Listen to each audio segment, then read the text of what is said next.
We had this letter from Karandar in Los Angeles that Prabhupada's traveling and everyone should invite him to their temple. And Karandar said, of course he won't go, but it's the etiquette for the disciple to invite the guru to visit the temple. So I was absolutely sure that while Prabhupada might travel to Europe or something, in one or two temples, he wasn't going to go around the world. What to speak of come to Australia? And so I wrote him the letter, the form letter. I put in every persuasive argument and every embellishment and said, we're just dying for you to come here, fully confident that that would never happen. And gosh, 2 or 3 weeks later, they said Prabhupada's in India, they're having a big program in Bombay at the Kosh Maidan, and that he wanted to come to Australia right afterwards. Please send tickets for 3 people. We were stunned. We never thought that Prabhupada would come to Australia. And as far as 3 tickets for 3 people, our income was $100 a week. Maybe that was a good week going out and selling back to guys. Where were we going to come up with $3,000? So we put like one of those thermometers on the board for fundraising. And lo and behold, there was a devotee there. And he came up to me one day and he said, I would like to facilitate Prabhupada's coming to Australia. I heard you need $3,000. And he just sold a house. So I got the tickets for Prabhupada, and he came to Australia. He came with Bhagavan and Padmavati, who had just been married, and he came with the deities, Radha Gopinath, that had been used at that Kosh Maidan Pandal. And Bhagavan sat on the plane with the deities in his lap. There was a whole bunch of devotees that had joined recently. Some had just joined that week, 7 days ago, some just 2 days ago. But Prabhupada decided he was just going to initiate everybody. And when Prabhupada arrived, Bali Madan and Bhagavan were carrying Radha Krishna deities. So Srila Prabhupada obviously wanted that there were some Brahmins. So we got initiation. 5 of us got first and second initiation simultaneously. Of course, I didn't know what a Brahmin was. I hadn't a clue really what initiation meant, although I did understand about following certain principles and chanting rounds. But at some point, someone announced, okay, we're going to have 5 Brahmins here, so you need Brahmin threads. And Bali Mardan took off a thread that he was wearing around him and said, make some of these. So I got up from the fire arena where I was sitting by the fire, ran out, went up and down the street looking for string. Something similar. I got as close as I could. And then I came back and sat by the fire again and was making these long string things with knots in them. Later on, somebody said, okay, now you're a Brahmin, so you have to wear a Brahmin thread too, so make one for yourself. And I said, what's a Brahmin? And I was confused, and then someone else said, ladies don't wear Brahmin threads. So that was going on, the initiation was going on, and the installation was also going on. We didn't know the deities were coming, really. When they came, we didn't know what to do. But in the year between the first visit and the second, we'd made a lot of progress. And we'd built a beautiful altar there. And that's when he said, when I was here before, I prayed to the Lord that he would instruct you from within how to take care of him, and he has done so. So he was very pleased with the deity worship by then. That when he left the previous year, he was thinking we were very much malechas. Well, because I was totally shy, I've always been shy. Being interviewed by those reporters, I think the only way I could have done that was because of my commitment to ISKCON and the devotees and Prabhupada. I wouldn't have normally left home, but I met the devotees and I just had to come and join the temple. It was a force that was way stronger than any of my personal qualities would prevent from happening. So I was very embarrassed. I was worried about my mother because she cried when I left home and she was upset. She didn't understand. From an early age, I used to tell her I came from another planet. I was from outer space, and she never really understood that. So it was difficult to explain why you're going with this weird sect and why you're bowing down on the dirty Paddington streets to some Indian person that we've never met before. So it was a scary time for me because I just turned 18 and I had no worldly experience. So I was totally going against society, totally going against my parents. My thoughts have mellowed considerably since then.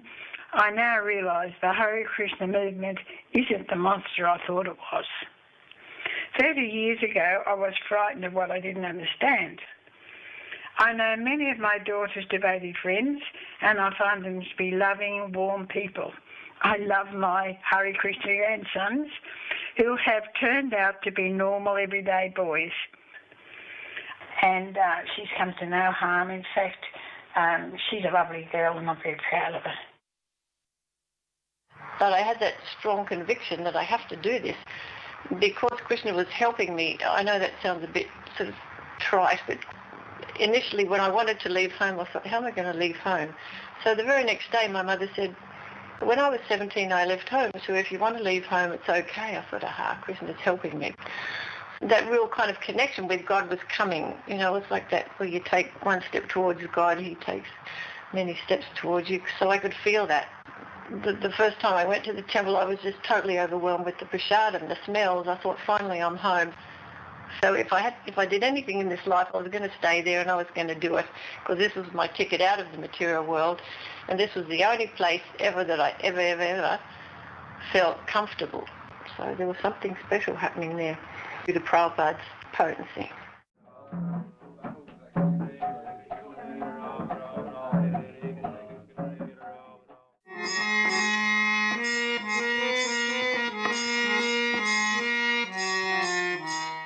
I met Kurandar just before the summer Rath Yatra in '71.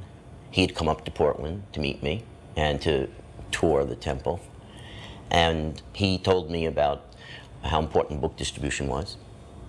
And so I was assigned the task of selling books. We had the hardbound books in Portland, and the idea we had at that time was to go to the bookstores, convince them to carry the books. And in those days, it was very easy to convince the bookstores to carry spiritual books. And then we drove down to San Francisco for the summer Rath Yatra. For many devotees, that was the first time they ever saw Srila Prabhupada. And it was the first time that I ever saw Srila Prabhupada. And everything I had been feeling from my own chanting and from hearing Prabhupada's bhajans became very magnified and intensified. Hundreds of devotees were crying, genuinely crying. That kirtan was a very special, ecstatic kirtan, a lot of mercy from Srila Prabhupada and Lord Jagannath that day. I was also very emotional. I was crying and very affected. I knew I was going to dedicate everything that I had to Srila Prabhupada.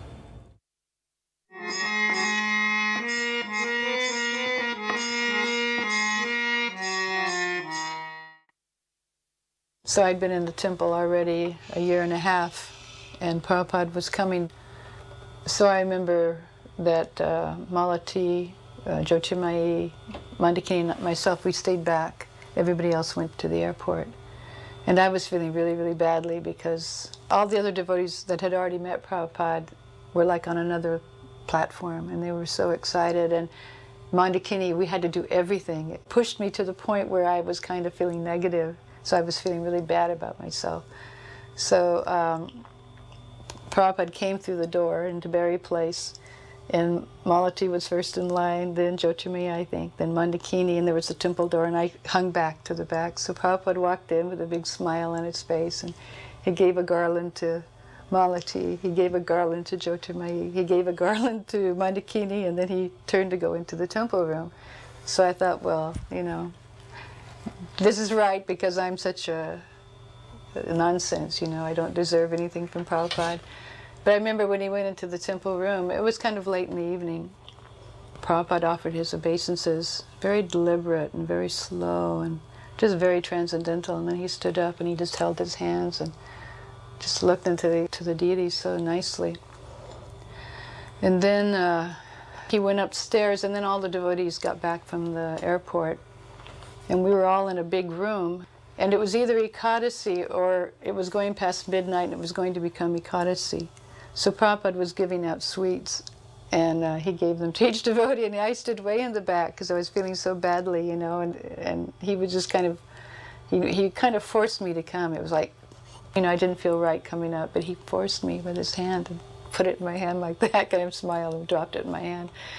And then there was some talk about, oh, it's Ekadasi, and there's cornstarch in the icing sugar that goes into Simply Wonderfuls. And Prabhupada, he said something like, we are not fanatics. And everybody, you know, took their Simply Wonderfuls. And it was in the middle of the night when His Divine Grace arrived, and we were all lined up to meet him. But the most amazing thing was that when he arrived, he was golden. It was just golden. And you could hear the devotees, as Prabhupada was walking by, you could hear one devotee after another. They were like gasping in, you know, in surprise. He's golden, but he's golden. He's golden. And it really was. Prabhupada just appeared on this specific occasion. It was different than other times. Prabhupada's always transcendental and effulgent, but this particular time he was looking like a walking deity or something. He was just looking very golden.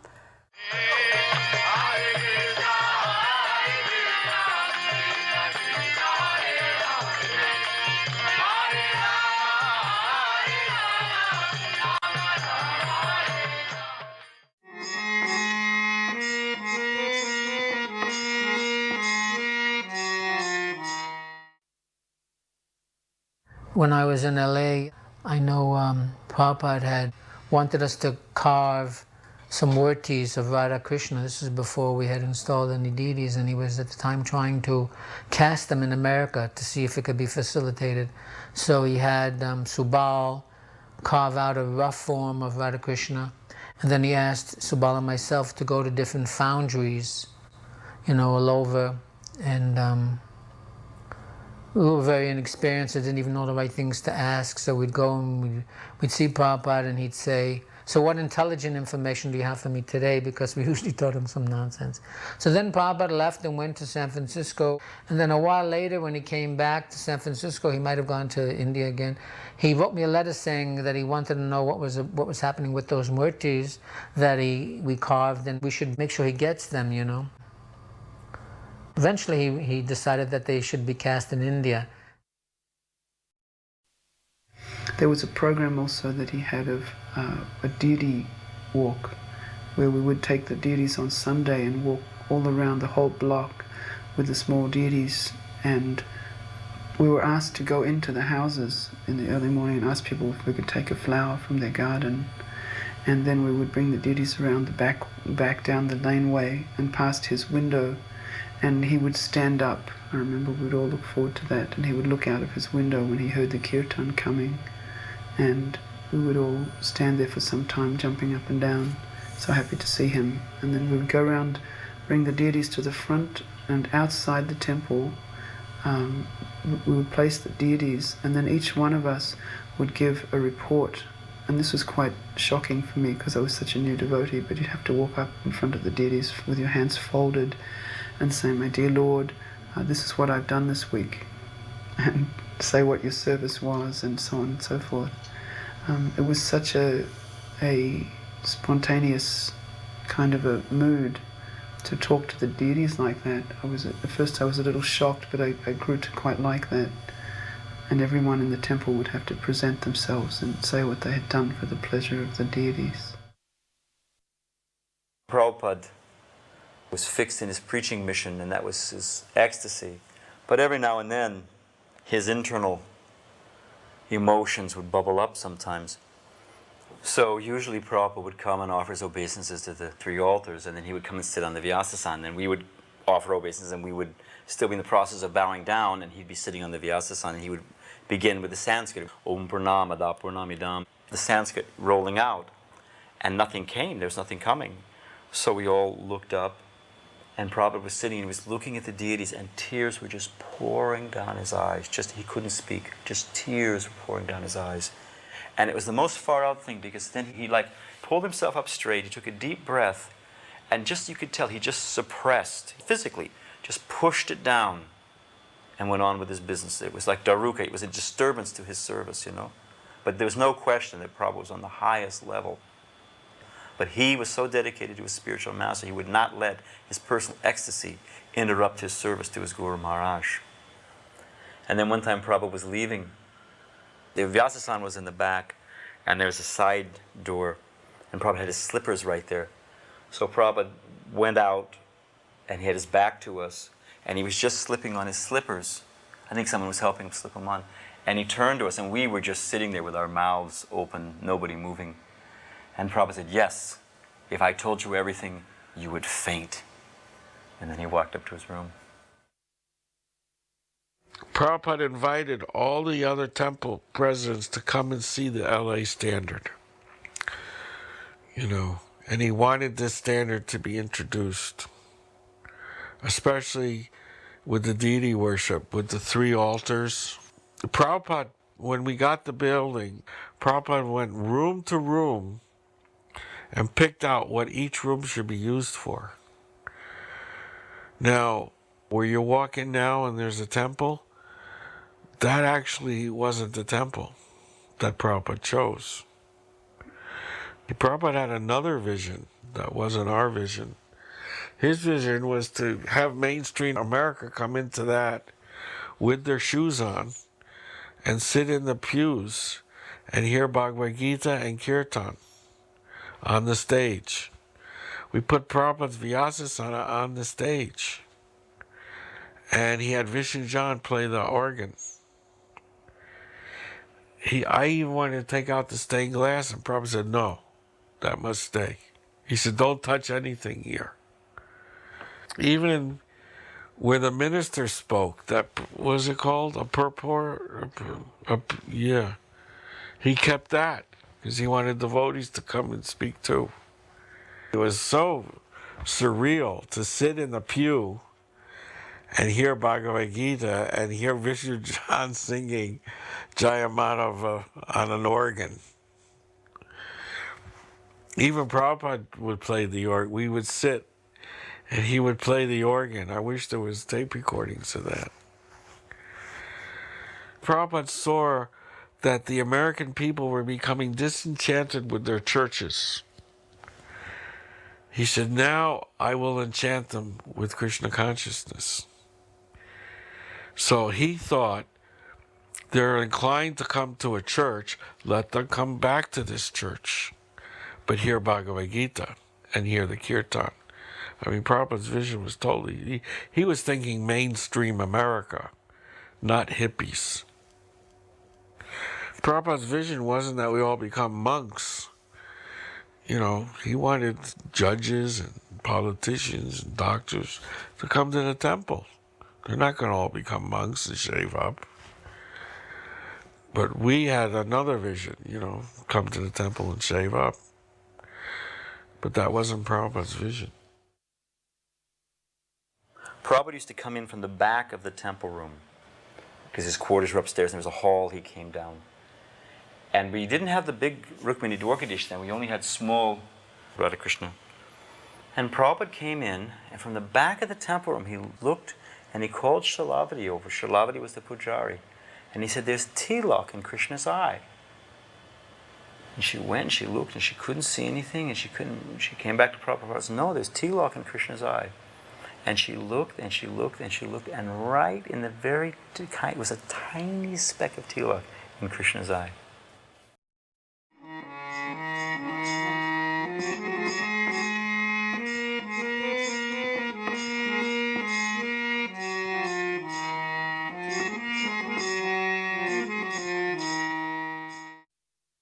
There was another moment that was very special to me.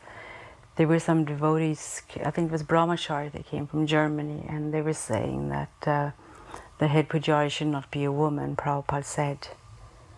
And I remember short after that Prabhupada came, and I was in the deed room, I just did arti, and Prabhupada came in. He was on his own, he'd just been outside. And because the temple room door is very close to the front door, he just came in to see the deities. I was just standing there next to Prabhupada, and he turned to me and said, "Are you in charge?" And I said, "Yes, Prabhupada." And he smiled and nodded, and he said, "That's very good." And it was like Prabhupada kind of knew that I was given a hard time, but it was like a nod and a wink, like once a year when Prabhupada came. That was actually what kept me going, because otherwise it was very tough. The room was full. The condensation was dripping as it did in those days. It was just so packed out in such a small space. It was impossible to believe how many people could fit into such a small space. But Prabhupada had finished giving his lecture, and that is Krishna consciousness. Are there any questions? And immediately an Indian lady stood up, and her question was, Swamiji, can you see God?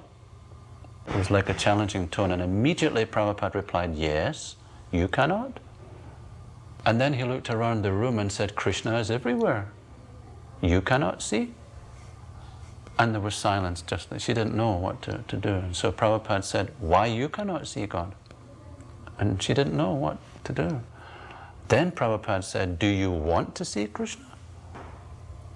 And the lady, she was getting embarrassed, and she looked down and said, no, Swamiji. And Prabhupada immediately said, therefore you cannot see. One beautiful memory from that time, actually, it actually concerns Sudajaya, a French devotee who joined around that time when he was visiting from Paris, and this was his first meeting with Prabhupada. The temple was crowded, and he was sort of just peeping through the door. And he asked at the end of Prabhupada's lecture, he started just telling Prabhupada, he said, you know, I met the devotees here in London. I came here to get a job, but I met the devotees and I just find they're so attractive. I just want to be around them. And now I've heard you speaking, and you know, it's just so beautiful. It's so wonderful to be here in the temple, surrounded by all these wonderful devotees and listening to you. And I don't want to go back to find a job. I don't want to go back to Paris. I just want to stay here with all the devotees. And Prabhupada turned and he said, with a big smile, he said, that is because from crow you have become swan. And everyone just like erupted into laughter and joy and cheering, you know. It was a very nice moment. When he got initiated, Prabhupada said, the swan. Oh, right, the swan.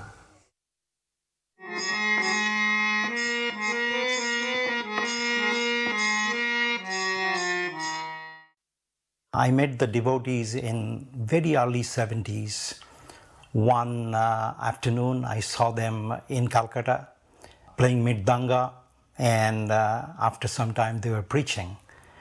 After that I asked them a few questions, and they told me that they have a center in Albert Road. And at the time I was a student of Calcutta University, and I decided to go there. I also heard through the grapevine that at that time Srila Prabhupada is in town. So I bought some fruits and I showed up to see Srila Prabhupada one evening, because also I heard that he gives darshan. And I was met at the gate of 3C Albert Road by Shama Sundara Prabhu. And he just told me to wait for a second. He went in to talk with Prabhupada, and he came and asked me if I am a student. And I said, yes, I am a student of Calcutta University. And he said, go ahead, go in. And I went, and there was Prabhupada alone, and there was nobody else. So I bowed down before him, because in India it's a custom to bow down before holy men.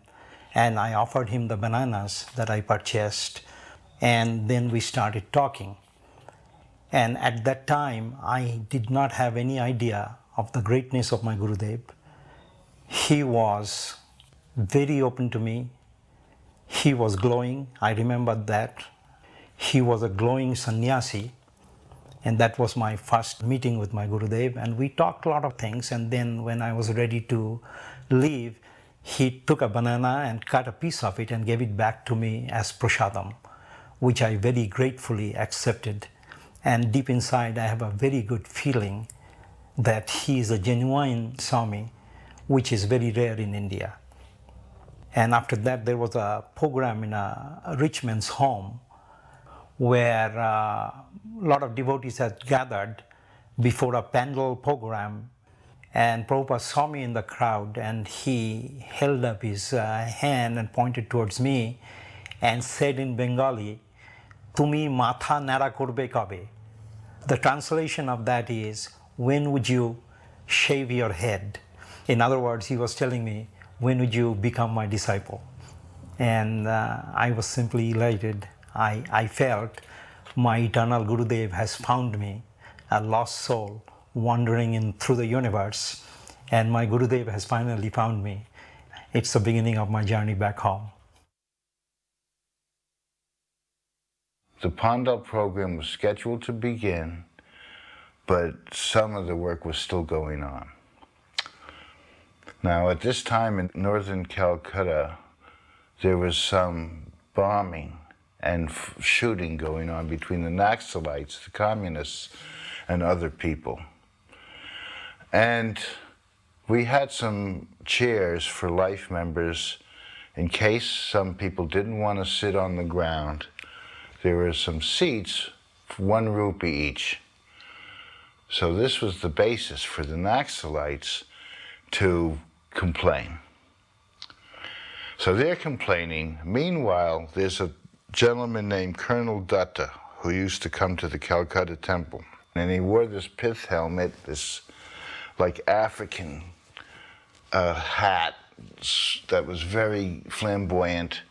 So he wanted to fight all the Naxalites, and I said, no, that's not a good idea. But he was barring the entrance, and they were going back and forth, and you could hear a lot of commotion. Meanwhile, Prabhupada's up on the stage, and Prabhupada wanted to know what all the commotion was. Meanwhile, a note then came and said, quit or die, quit India or die. Prabhupada sees it, and he said, let's go, let's start the Pandal. He sang the Brahma Samhita prayers. And he's told me also, he said, go and tell them that if they want to sit in the 1 rupee chairs, that they can. Just invite them to sit.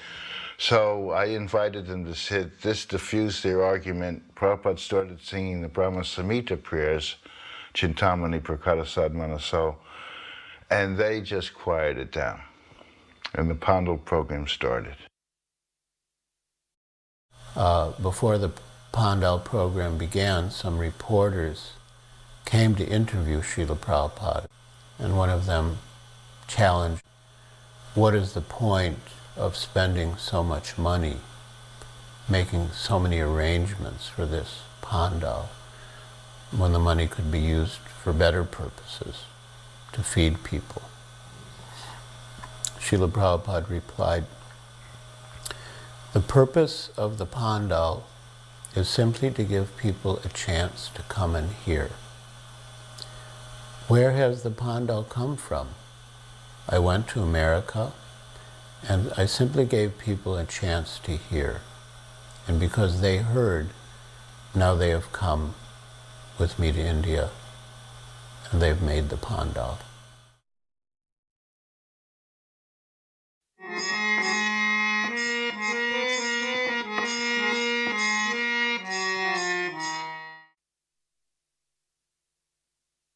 His Divine Grace, Srila A.C. Bhaktivedanta Swami Prabhupada, is reaching now from Calcutta to the New Delhi airport for attending the 9 days discourse of Srimad Bhagavatam. All the distinguished guests are welcoming him, including the Mayor of Delhi, Hansraj Gupta, MLA of Delhi State, member of our ad hoc committee, who will arrange all the discourses in New Delhi. The place is very difficult to get discourses in New Delhi, but by the arrangement with the government of India, the mayor could arrange everything perfectly.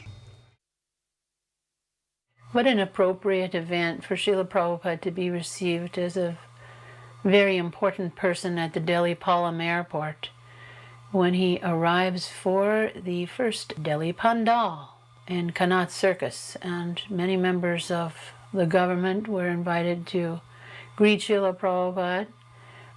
Gurudas is the official host. Srila Prabhupada is always so much untouched by praise. Is humbly receives whatever level of consciousness that his disciples have been awarded with, and receives it with such humility. Now this is the first magazine Prabhupada is seeing, printed for this occasion from Delhi, called Back to Godhead in Hindi, Bhagavad Darshan. And he was very pleased that our Hindi magazine is coming first time in India. You can watch him observing people and their progress in their spiritual life. So perceptive. He was able to see externally and internally the progress of his disciples. I find that so thrilling to watch the behavior. And he seems oblivious to anything other than the bhakti, the advancement in Krishna consciousness. He gives the same message country after country, encourages each disciple. But it was very appropriate for someone who had lived and served in Delhi in the late 50s and early 60s, single-handedly alone, with no help, and just within 10 years, such a tremendous change of appreciation. Prabhupada was big news. When these pandals happened in India, in Bombay and Delhi and Calcutta, they were very widely covered, and the society of leaders were very aware of Prabhupada's presence, all the way from the Prime Minister on down through the cabinet. The Prime Minister herself was very appreciative of our Krishna consciousness movement, and through some of the honorary members of Parliament who spoke on her behalf to her, she was helpful in the early years of our Krishna consciousness movement, met with the devotees, and gave a good word. That was Prime Minister Indira Gandhi. When he got back to where we were staying from the airport, he invited everyone into his room, and he was just kind of like lounging on these pillows, and he looked so youthful and effulgent. It was just totally a different experience than seeing him in America. And he was kind of like laughing and joking about how bad the milk was in Calcutta. The milk in Calcutta is finished. He'd just come from Calcutta. I was just so dumbstruck by this experience of seeing my spiritual master in this mood, this informal mood, and feeling so unworthy that I couldn't, I'd look up at him and he looked so effulgent, it hurt my eyes. I couldn't even, so I thought, okay, I'll start by looking at his feet. And so I started looking at his feet, and then I moved up. It was almost like offering arti with my eyes, I kind of like moved up his transcendental body till I got to his face. And when I beheld his face, he was transformed in his appearance.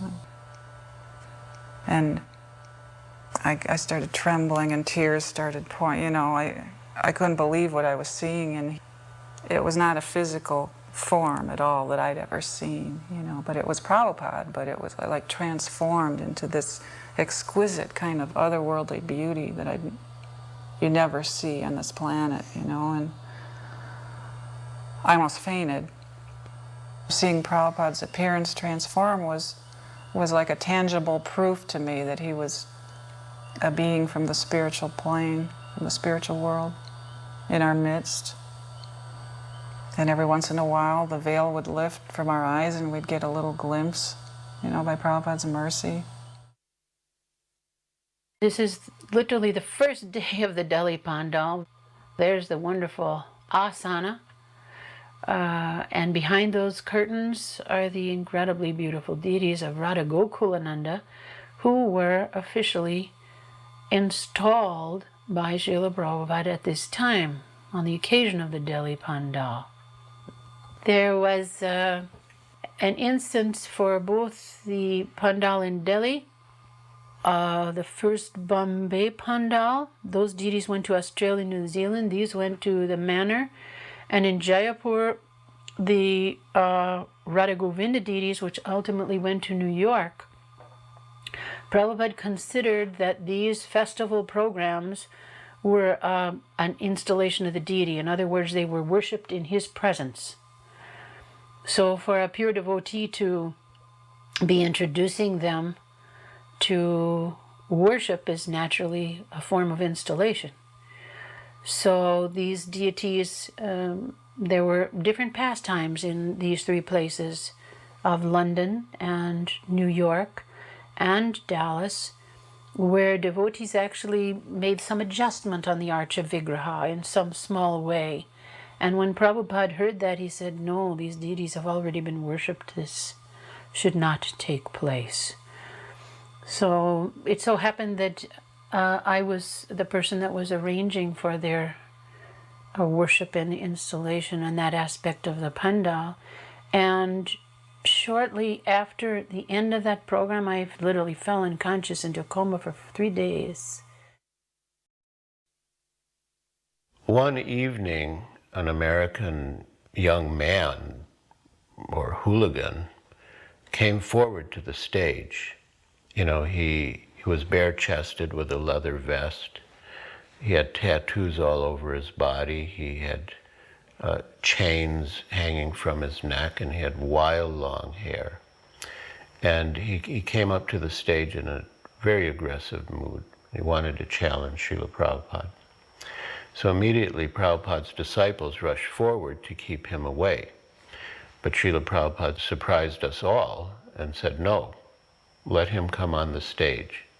So Prabhupada had him come on the stage. He had the disciples give him a cushion or asan to sit in. And Prabhupada had the disciples put a microphone in front of him. He said, have you realized yourself within yourself? And Srila Prabhupada said, yes. Then the young man was sort of taken aback, and he said, how old is the Bhagavad Gita? Srila Prabhupada said, 5,000 years. Then the young man began to spout, no, according to my authorities, according to my information, Bhagavad Gita is only about 1,000 years old. And Prabhupada said, that's nonsense. Then the young man asked another challenging question, and Prabhupada finally said, no, you answer my question now. What is the process for learning Bhagavad Gita? And the young man said, no, I asked you first. You answer my question first. And Prabhupada retorted, no, I'm not your servant. I don't have to answer your question. You answer my question. What is the process for learning Bhagavad Gita? So eventually, the two were shouting at each other, and Prabhupada motioned, and the disciples escorted the man from the stage.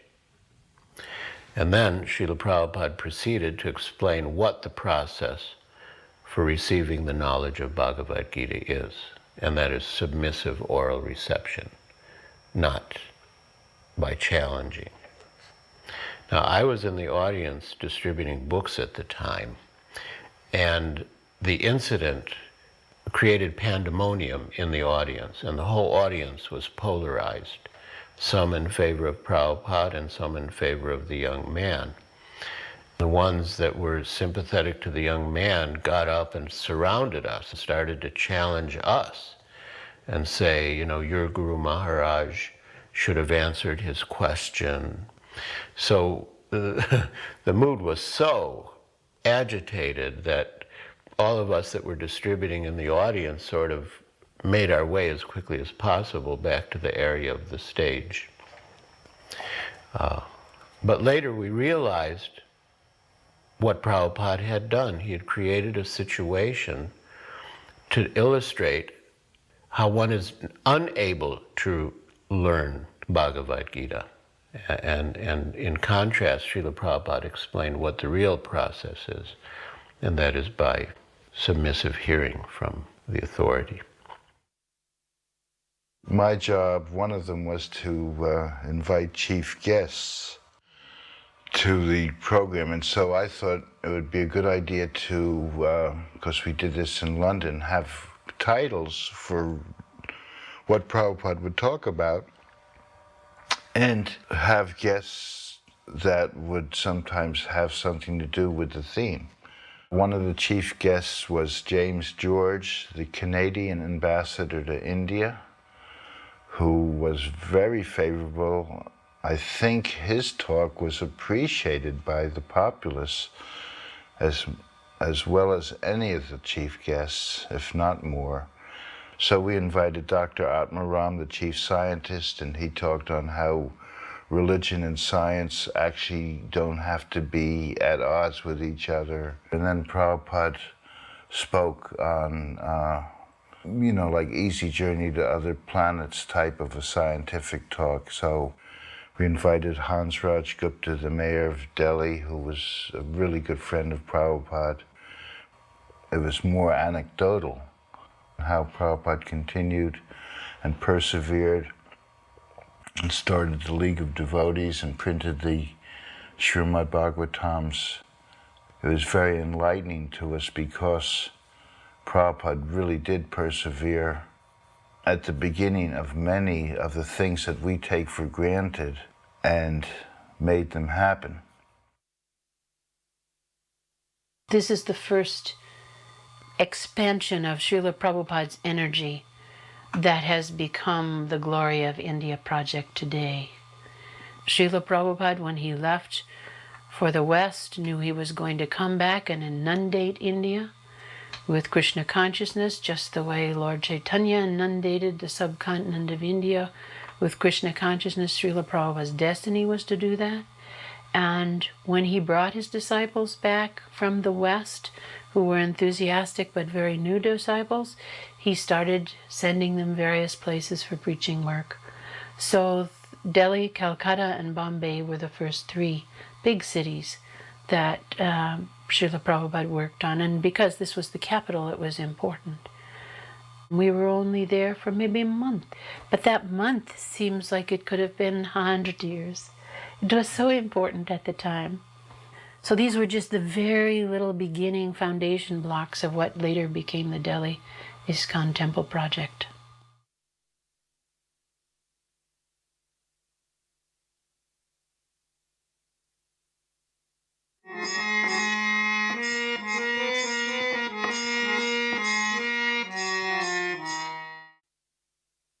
Prabhupada took us to Vrindavan, and this was like the ultimate experience for us. Prabhupada coming back to his spiritual home with so many sons and daughters. This was the high point of our India experience with Srila Prabhupada, entering the magic spiritual realm of Krishna itself. Everything he had been teaching us for years came into focus. We could see now, oh, this is Vrindavan. Such intimate, sweet exchanges we had.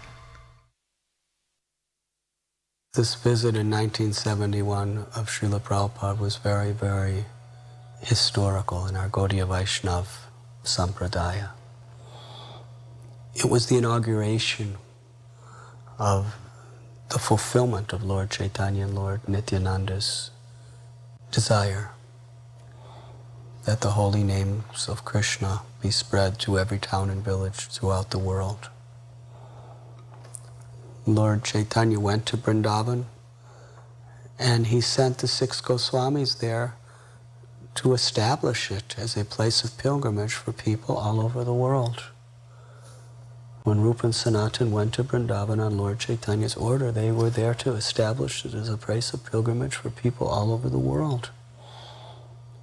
Obviously for people who would become Vaishnavas from every town and village in the world. That was Lord Chaitanya's vision. And this visit was the beginning of the fulfillment. The first time Vaishnavas from the West who were committed to Krishna consciousness in a relatively large group came on pilgrimage to the holy Dham of Sri Braj. Look, he's so healthy and exuberant. He's back home. This is where he hatched out the whole Hare Krishna movement. This is where Krishna empowered him to come west. And little Saraswati, who's one of his favorites, she went around, followed him wherever he went. Sometimes he would grab her hand and walk with her. If Saraswati didn't come to his room every morning around 8 o'clock, he would sometimes ask, "And where is Saraswati?" He expected to see her every morning. And quite often he would play some trick on her when she came, either to make her laugh or cry. But he would always make up and give her some nice sweet. Here he's showing us the sights, and showing us around the samadhis of great Vaishnavas behind Radha Damodar temple, explaining a little bit about who is buried where. Those days it was all run down and practically abandoned. Well, most of Vrindavan was practically run down and abandoned. We used to think that Raman Reti was far out of town. Prabhupada revived the whole spiritual life of India, starting with Vrindavan. Vrindavan flourishing, spiritualized city because of Prabhupada.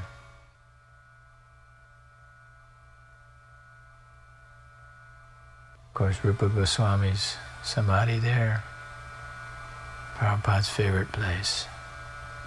He used to say that Rupa Goswami inspired him to go to the West and spread Krishna consciousness, as he would sit in his room and gaze out on his samadhi year after year and chant and read, translate. When we arrived in Vrindavan, I remember walking into Srila Prabhupada's room and paying my obeisances and saying, "Srila Prabhupada, what should we do now?" And he looked down at me and he said, "Just wander."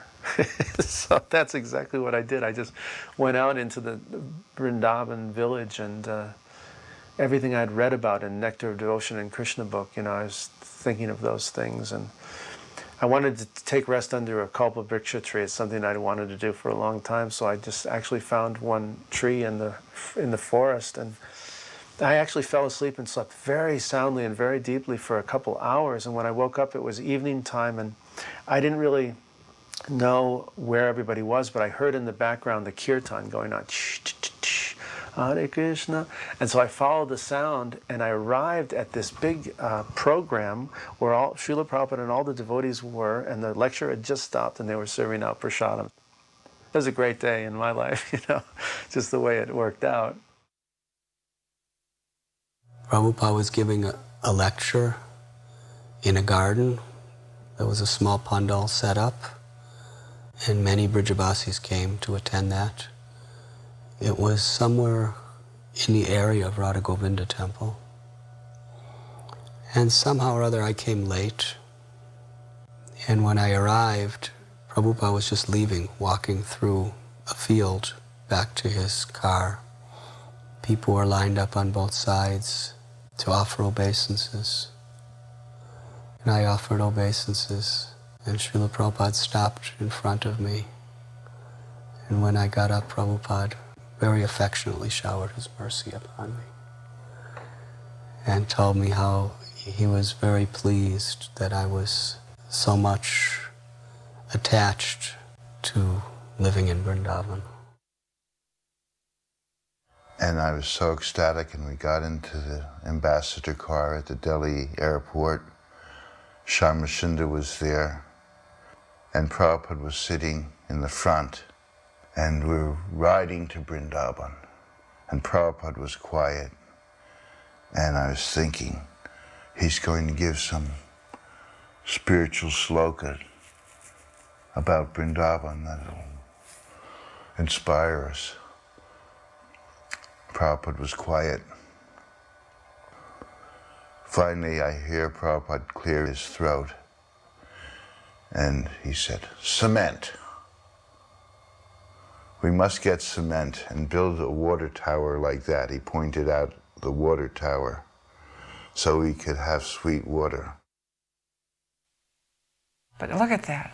No, I'll never forget that kirtan. It was like you could feel demigods showering flowers. And the people were stunned. They'd never, because the way we did kirtan was Prabhupada did kirtan different than the traditional like Bengali or something. And when we first went to India, we were chanting like Prabhupada, and it was like that people had never heard. It was so potent.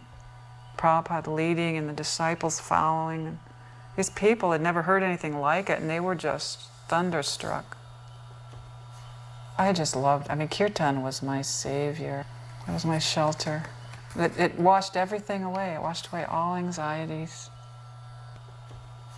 To me, the perfection of life is to be with Srila Prabhupada and Kirtan. It's like all I want in life, and I don't care where it is or when it is. That's just all I want. Now, when Srila Prabhupada came to Vrindavan, it was after he had left for less than 5 years. He had gone away to America, presumably to die amongst the infidels or be lured by the temptations of the West. But anyhow, when he came back, surrounded by disciples, after having made a famous tour through Surat and other parts of India, big Pandal programs in Calcutta, in Bombay, in New Delhi, that were in the newspapers, were traveling by word of mouth. So when Prabhupada appeared there with a few of his many devotees, it was an astonishing event that people could not ignore. And when he marched through, it was a triumphant march. They did not fail to be deeply impressed. Because who else in the history of Gaudiya Vaishnavism, even from the time of Chaitanya Mahaprabhu, could lay claim to such a feat? Srila Prabhupada took us to many holy spots in Vrindavan. We would go by bus and he would ride in his ambassador car. And here we are at Brahmanda Ghat in Gokul, where Mother Yasoda saw the universe in Krishna's mouth. Srila Prabhupada is telling the story, much to our delight.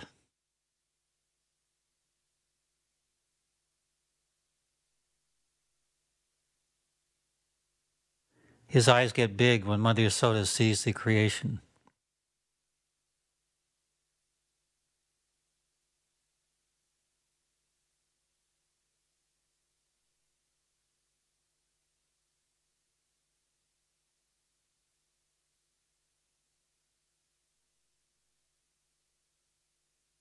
For most of us, this is the first time we'd seen the Jamuna, and we were very eager to bathe in her transcendental waters.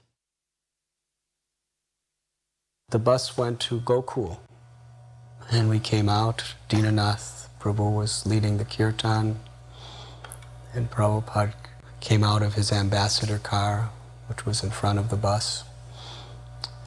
And we walked for some time up behind Prabhupada doing Harinam Sankirtan. And Prabhupada stopped us and turned around and said, "This is the wrong Gokul. This is Acharya's Gokul. We want to go to Mahavan Gokul." So then we all got back in the buses. And from there, from what I remember, we went to Brahmanda Ghat, where we saw the beauty of the holy river Jamuna. Prabhupada came down with us, and he sprinkled water on his head. Then he told all the devotees that they should have full bath. And I believe Prabhupada was feeling somewhat ill that day, so he said that he was not going to take full bath. So he was sitting on the steps, and the devotees were bathing, and Prabhupada was watching us. He was so happy. His disciples, who he loved so very, very dearly, who he gave his life and soul to give them Krishna's love. Here they were in Gokul at the holy banks of Brahmanda Ghat, happily taking their baths in the sacred river Jamuna. What that must have meant for Prabhupada. He's sitting there watching us take bath, and pretty soon he wants to go in with us. What can I do? My devotees want me.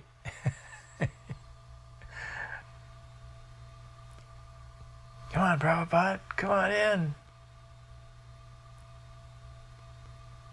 Here we are saying our Gayatris on sacred threads, standing in the Jamuna River.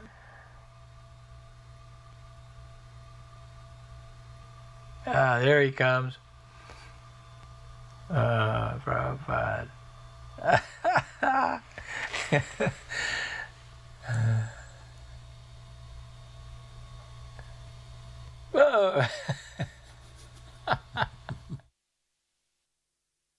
A few of the ladies were kind of clustered together, and Palika was there. And at some point, we noticed that Srila Prabhupada was going in the water, although at first it didn't look like he was going to go in. Suddenly it was like, Prabhupada's going in. You know, I looked at Palika, we had the same reaction. We're going in too. We have to be in there with Prabhupada. And we have to do it fast because he's going to say Gayatri, and we wanted to say Gayatri with him. But both of us had only been in India for like a month. And we knew that the ladies bathed in the Yamuna, but we didn't know how they did it. You know, should we go in with our full saris and then walk around dripping wet? Because we only had a few seconds. Palika was down to her slip. And I was like, okay, me too. And it didn't matter anyway, because as soon as we hit the water, we went right under. So we were up to our necks in water anyway, so we were covered. And we wanted to get as close to Prabhupada as we could while he was saying Gayatri, and we got really close, like within 10 feet of him. And we just our little heads, you know, were like scrunched under the water, and we got to say Gayatri with Prabhupada that day. And to me, that's the most memorable experience of the whole thing, was that Gayatri in the water with Prabhupada so close. During the afternoons, Prabhupada would give darshan, and the devotees were sent out to do Harinam Sankirtan. And during that time, I had the great fortune of sitting in the room and attending all of his darshans each day. They were very intimate. Vrijabasis would come, his old friends, godbrothers would come, Goswamis would come, sometimes guests would come. And Prabhupada would just sometimes speak to them very informally. Sometimes he would preach to them very strongly. And sometimes he just had loving conversations. I'll never forget when Krishnadas Babaji Maharaj came to see Prabhupada.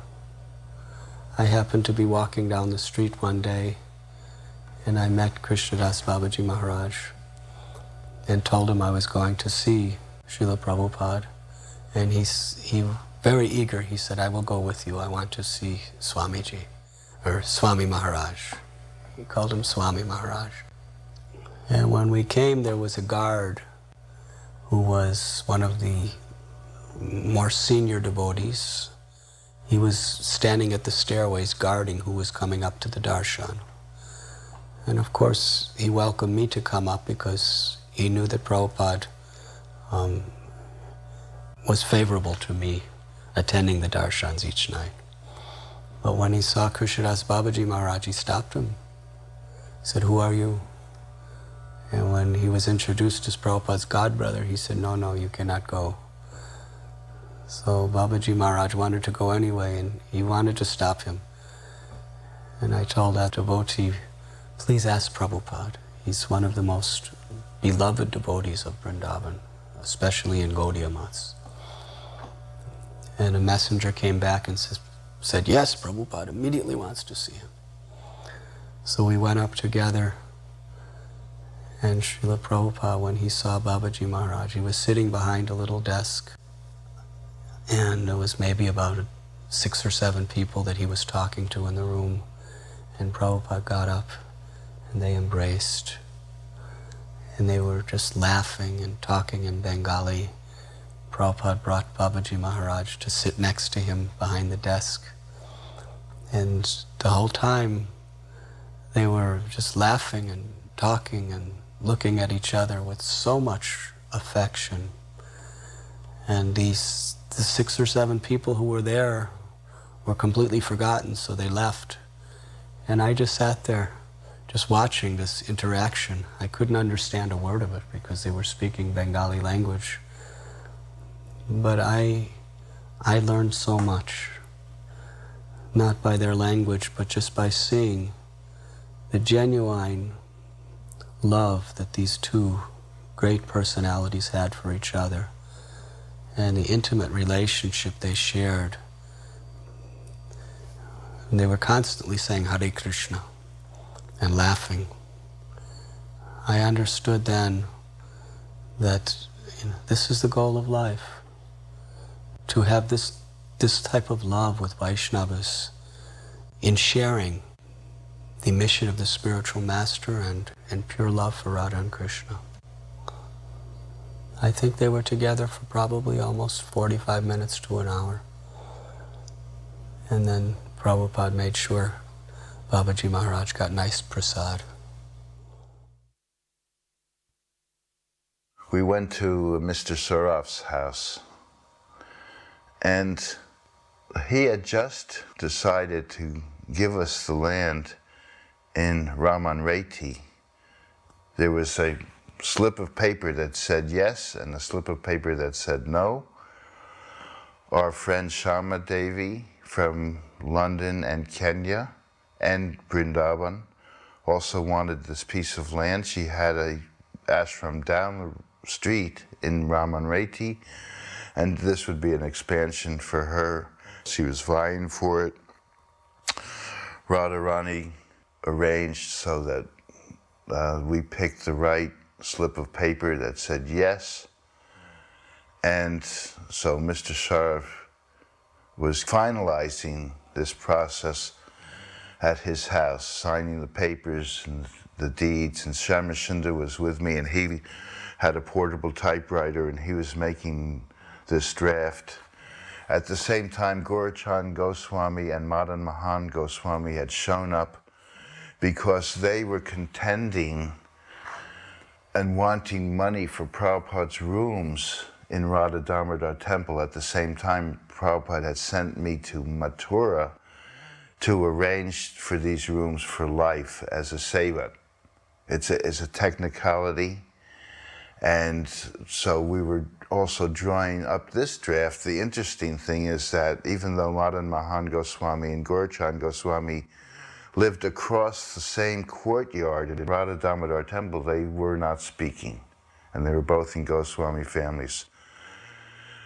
So Prabhupada put Gaurachand Goswami in one room, Madan Mohan Goswami in another room.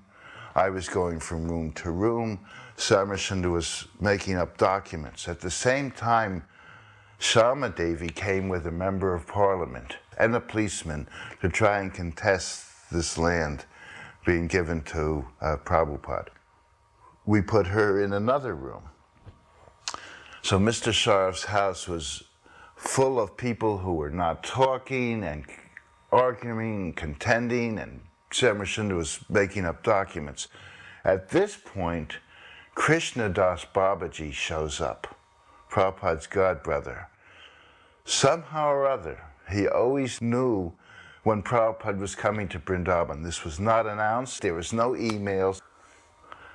And he shows up from Radhakund, and he laughs and chants. He didn't speak much. He laughed a lot, he chanted a lot. One time he left his bead bag in a nun's room, and we immediately had a poll how fast he would be to return to get it. And I said, well, at least within the minute. And sure enough, he came back and got his beads. So I called Prabhupada the ringmaster, because he was like a circus ringmaster, taming clowns and lions and contesting people. And all the documents were drawn up. We got the rooms in Radha Damodar for life. We got the land. Shama Devi couldn't do anything. And Krishna Das chanted and laughed. And it was a wonderful day at Mr. Sari's house. After the incredibly successful Pandal in Delhi, where tens of thousands of people were coming every night to hear Srila Prabhupada, Srila Prabhupada took just a few of us, 20 or 30, to Vrindavan. So after all the fanfare in Delhi, the lights, and distributing prasadam to all those people and the dignitaries that came, here we were in this simple village with Srila Prabhupada, and I think all of us, certainly myself, felt how much Prabhupada cared for us. That after this big preaching program, he would take the time and the trouble to bring us to Vrindavan.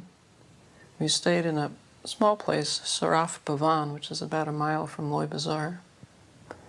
And every day we would go by bus to different holy places.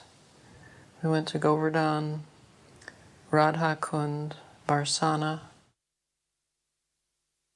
When Srila Prabhupada was being carried on that Brijabasi palanquin up and down the hill of Barsana, the devotees were just so blissful, so happy to see Prabhupada being carried in this way. And although it appeared like a very uncomfortable way of traveling, Prabhupada was bouncing back and forth. Srila Prabhupada looked so blissful. At times he smiled so blissfully, just so happy to be amongst his devotees, roaming through the hills and mountains of Barsana, Sri Radharani's place of pastimes.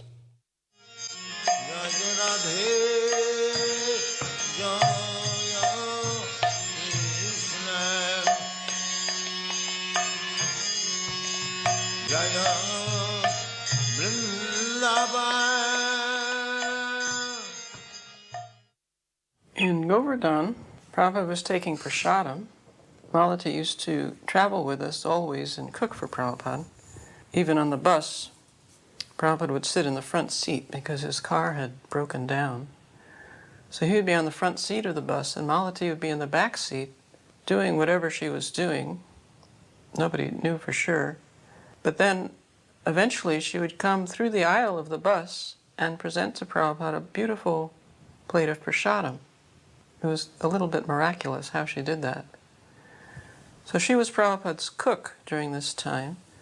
And I remember in Govardhan, she served Prabhupada his prasadam and a dog wandered by, a hungry dog.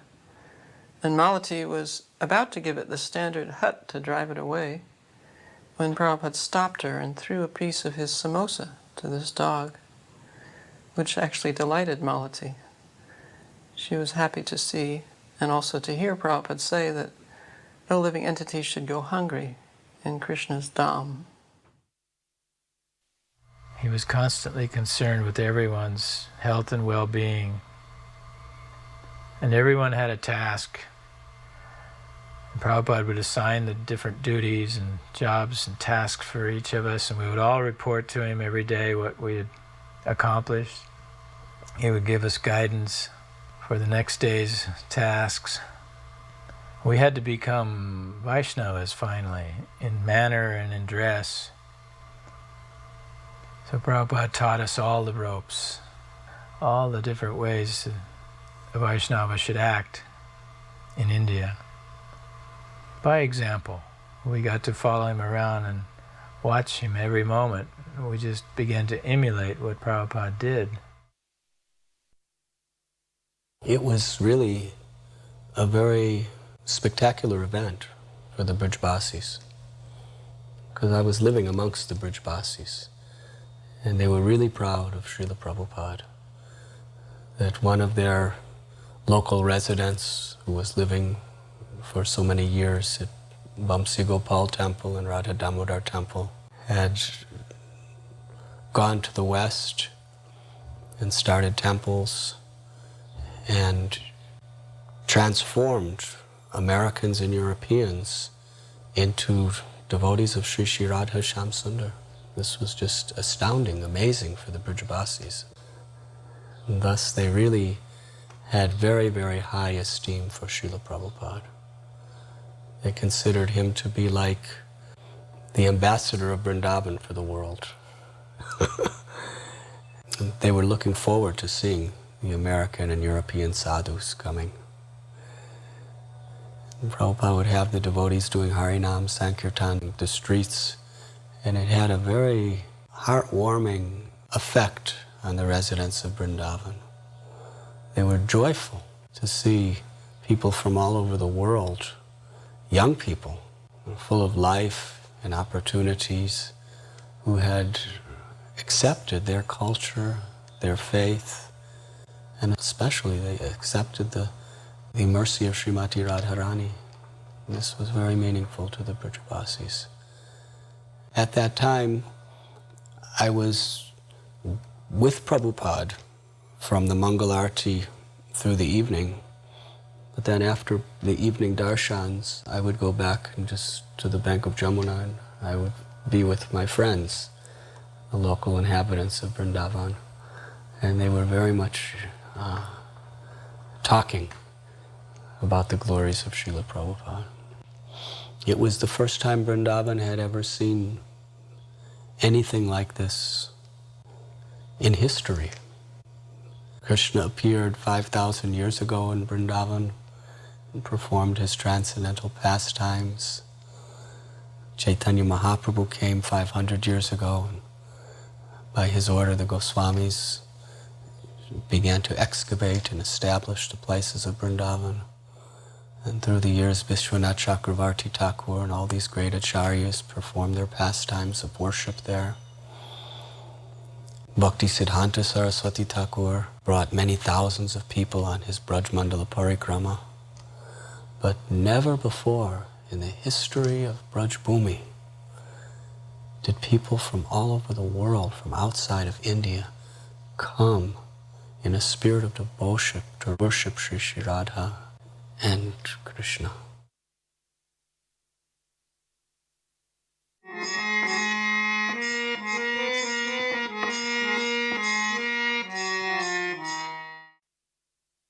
This was a very bizarre experience. It's like the people were just like mobbing. It got to be this almost like a frenzy, like a hysteria. You know, it's like they were so excited to have the devotees there. And as we're going down the street, we're knocking over like vegetable stalls and you know, it was like. And so Prabhupada appeared to be feeling ill, like we couldn't tell if he was sleeping or if he was fainting, you know. And then we ended up in this, some kind of sports stadium or something, remember that? And Prabhupada was in this little room, and we closed the gates, you know, like these big wooden doors. And then the people just wanted to see Prabhupada, but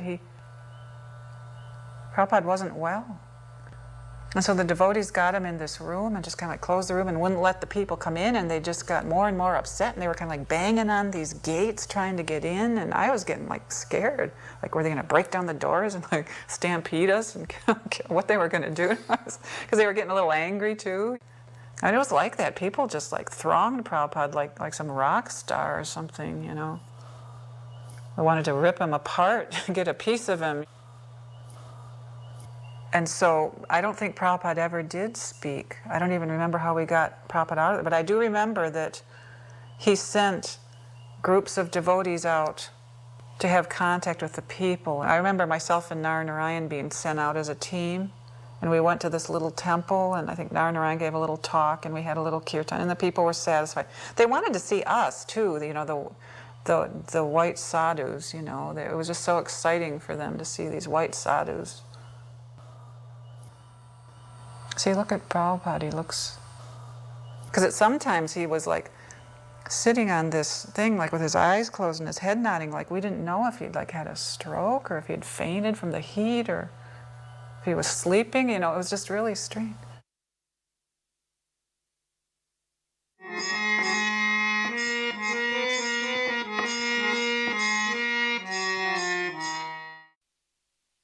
This was one of the most intimate and relaxing highlights. Prabhupada stayed in Jaipur in the palace grounds as a guest of the Queen, Gayatri Devi. But she was so thankful to have Prabhupada there. The devotees coming in and out of the Govindaji's temple would parade by Prabhupada's bungalow throughout the day. And there were so many wonderful devotees in Jaipur.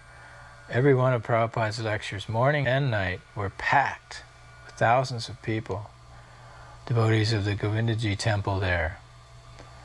And he was appreciated in Jaipur in a way that he had not been appreciated in other cities in India. Almost every citizen came to these speaking engagements. They were already full-fledged Vaishnava devotees. He was very happy in Jaipur.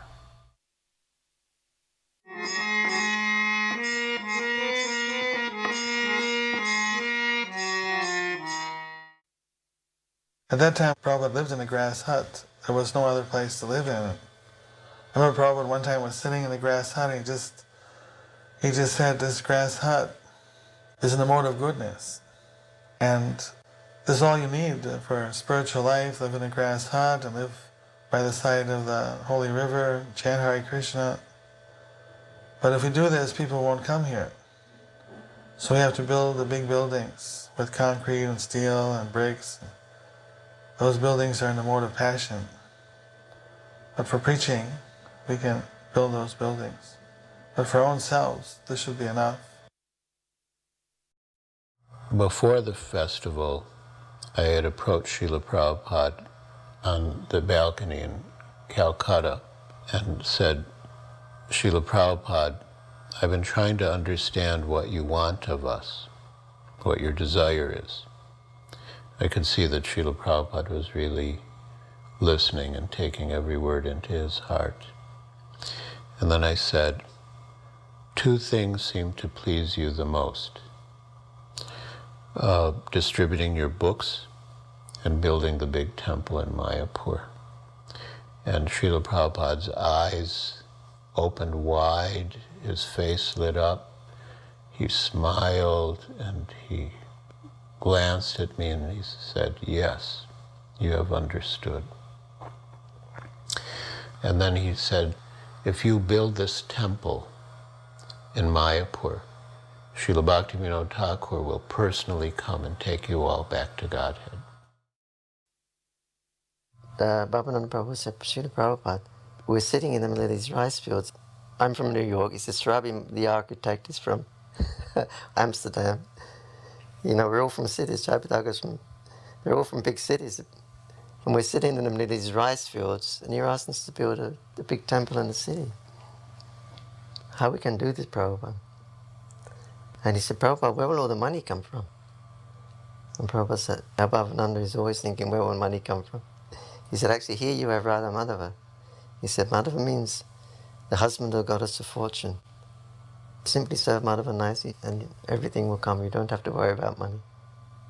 Well, Prabhupada, we don't know where to start even. They had the design for the Lotus building and you know, where to put it. We're really bewildered, standing in the middle of rice fields.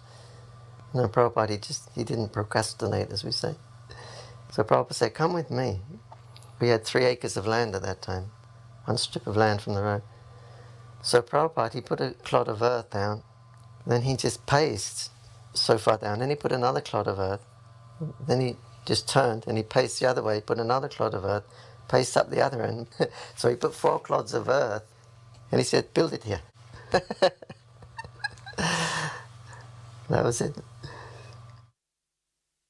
This is Prabhupada establishing the Anantasesha in 1972.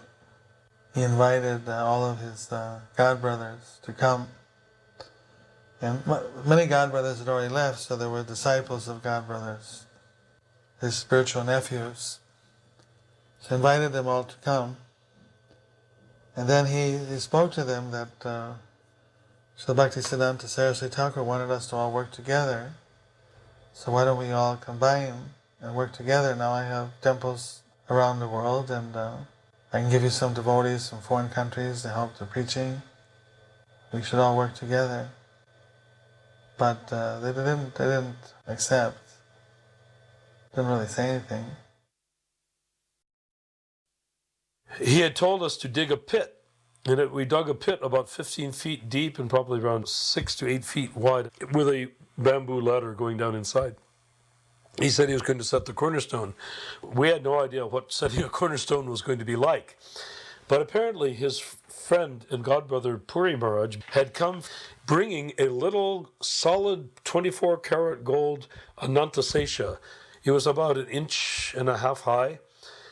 So Prabhupada was going down in the pit and Ashoka Amrita was holding the ladder. And then somebody came up, Prabhupada wants you. What? He wants you to go down in the pit. Why he wants you to go down in the pit? And I saw Prabhupada is walking down the ladder. And I came over and I went down in the pit with Srila Prabhupada. And to me it was symbolic enough. I'm in a pit with a ladder and Prabhupada, what more do I want? We gather an accumulation of bricks and then a bucket comes down with mortar. and a trowel. So I didn't know what to do. And Prabhupada said, just gestured at us. We are building a temple here, he said like that. So I pick up a brick and I butter it with mortar and I set it down, and then I put another one and I start to set it just very nicely like a chimney or something of that sort. Prabhupada said, no, not like that. And I said, how? He said, every which way. When he said every which way, he meant randomly. And then I started building, and I built this thing, and there was a gap in the middle, and the Srila Prabhupada came and placed the Ananta Sesh and said, put more. After I'd pretty well hidden the deity with bricks, he told me to go up, and the others came down. So he went down, you see that ladder, bamboo tied together with pieces of string. He goes down and he comes up, and everybody's kind of, his all godbrothers are there, we're all there. And he said, Nyasi's Brahmananda, Gargamuni, Devananda, Tamal Krishna's there. And so everybody kind of were thinking, who's going to speak? Who's going to speak? I remember I was also thinking that way. And then he says, Maldaji, you speak. And I mean, everybody was floored. I was floored. So what can I say? I'm just looking around. Here's all these learned Vaishnavas, certainly more learned than I'd ever be. I just stood up and spoke about Srila Prabhupada. I remember I was crying a little bit. And then afterwards, I remember Gargamuni came up to me and he said, that was very nice. And I always appreciated that, I was just reflecting on Prabhupada's expertness in putting us forward and in utilizing us for the benefit of his mission.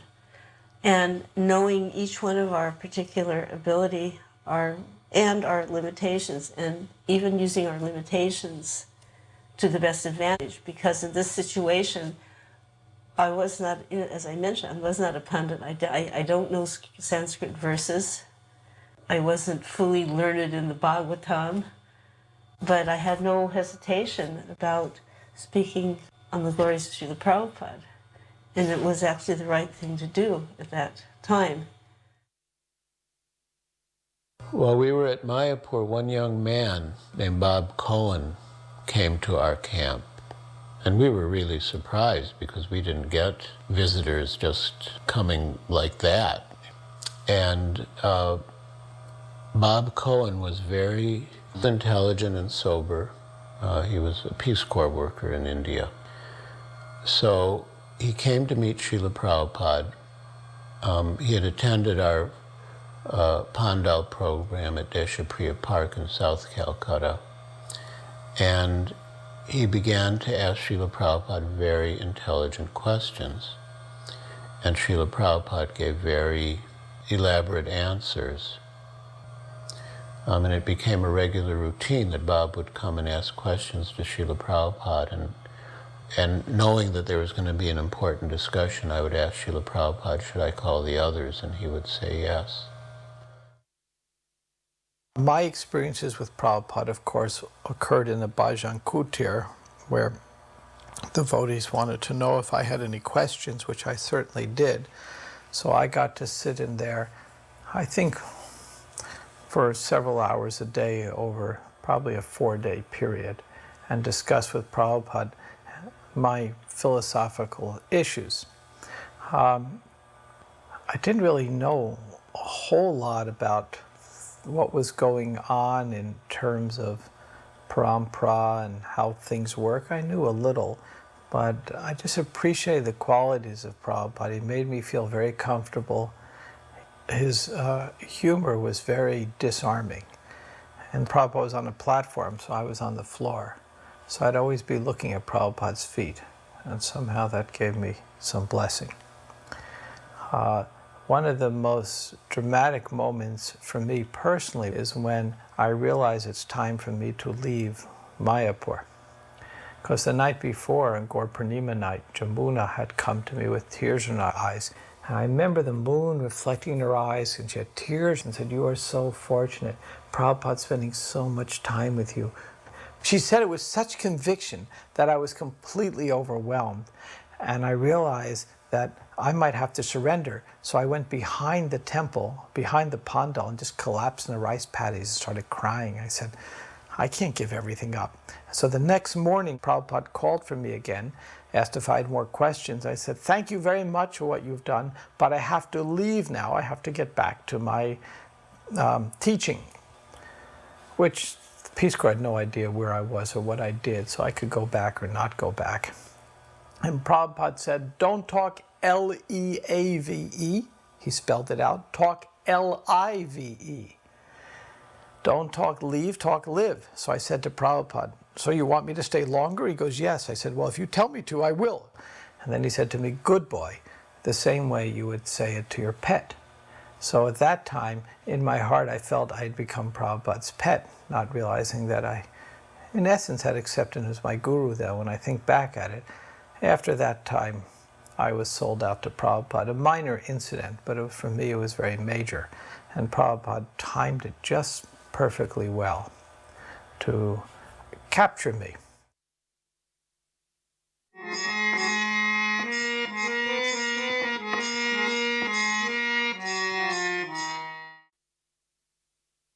One of Srila Prabhupada's most enduring projects was the Juhu land and Juhu development in what was then a remote suburb of Bombay.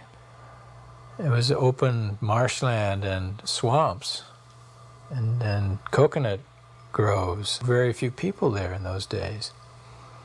So it was difficult for the devotees, some of the devotees, to understand why Prabhupada wanted this land so much. Most devotees are familiar with all of the squabbles that went on for this land over such a long period, many years, and the fights, litigation that was waged over this land. But Prabhupada was so insistent that we acquire this land, and he was ultimately triumphant. What we were thinking was, mostly at that time they were hippies, so they are being converted into good people, so we should help them whatever way we can. We are not rich or anything, but whatever little in the house is there, we should give. So they used to come for cold water because March, April, it was so hot. So they are not used to this climate. And then we used to give limbu water, and whatever is available in the house, we used to give them. So then once he was walking in the garden, Prabhupada. So some new devotees had come in the morning. So he shows our house and tells, this is Hare Krishna Annex. You all have left your mothers and come. Here is a mother for you. And anything you want to know, you can ask her, and that is the house. And he pointed to our house. Afterwards we asked the devotees what he was telling. They said, this is Hare Krishna Annex. My name is Smriti Warrior, and I lived on Hare Krishna land, B building on the ground floor. And my parents were Mr. and Mrs. Warrior that helped a lot with the temple and the devotees and did a lot of seva, and basically grew up on Hare Krishna land. I was there before the devotees came, so when they first came, I was 6, 7 years old. And of course, we'd never seen foreigners so much before, so when they would come, we would stare at them. They were like celebrities. We used to just sit there, every move they made, we were watching them. Of course, at that time, we used to tease and chant. We would chant, but we would teasingly chant Hare Krishna or say Hari Bol. And as time went on, we started to like them. And, they would be so nice to us. So we'd always go up and anything they wanted, we'd run and get it for them. Or they were living on the rooftop. They would bathe up there. And I remember we used to see these soapy white lathered heads, Gargamuni, Brahmananda, Madhuvisa, This must be in Acharya's garden that he's getting a massage, because he came out of there and went right into the house. And later on, they started a Gurukul, which we attended. That was the only Gurukul we really enjoyed going to, and the three of them did it.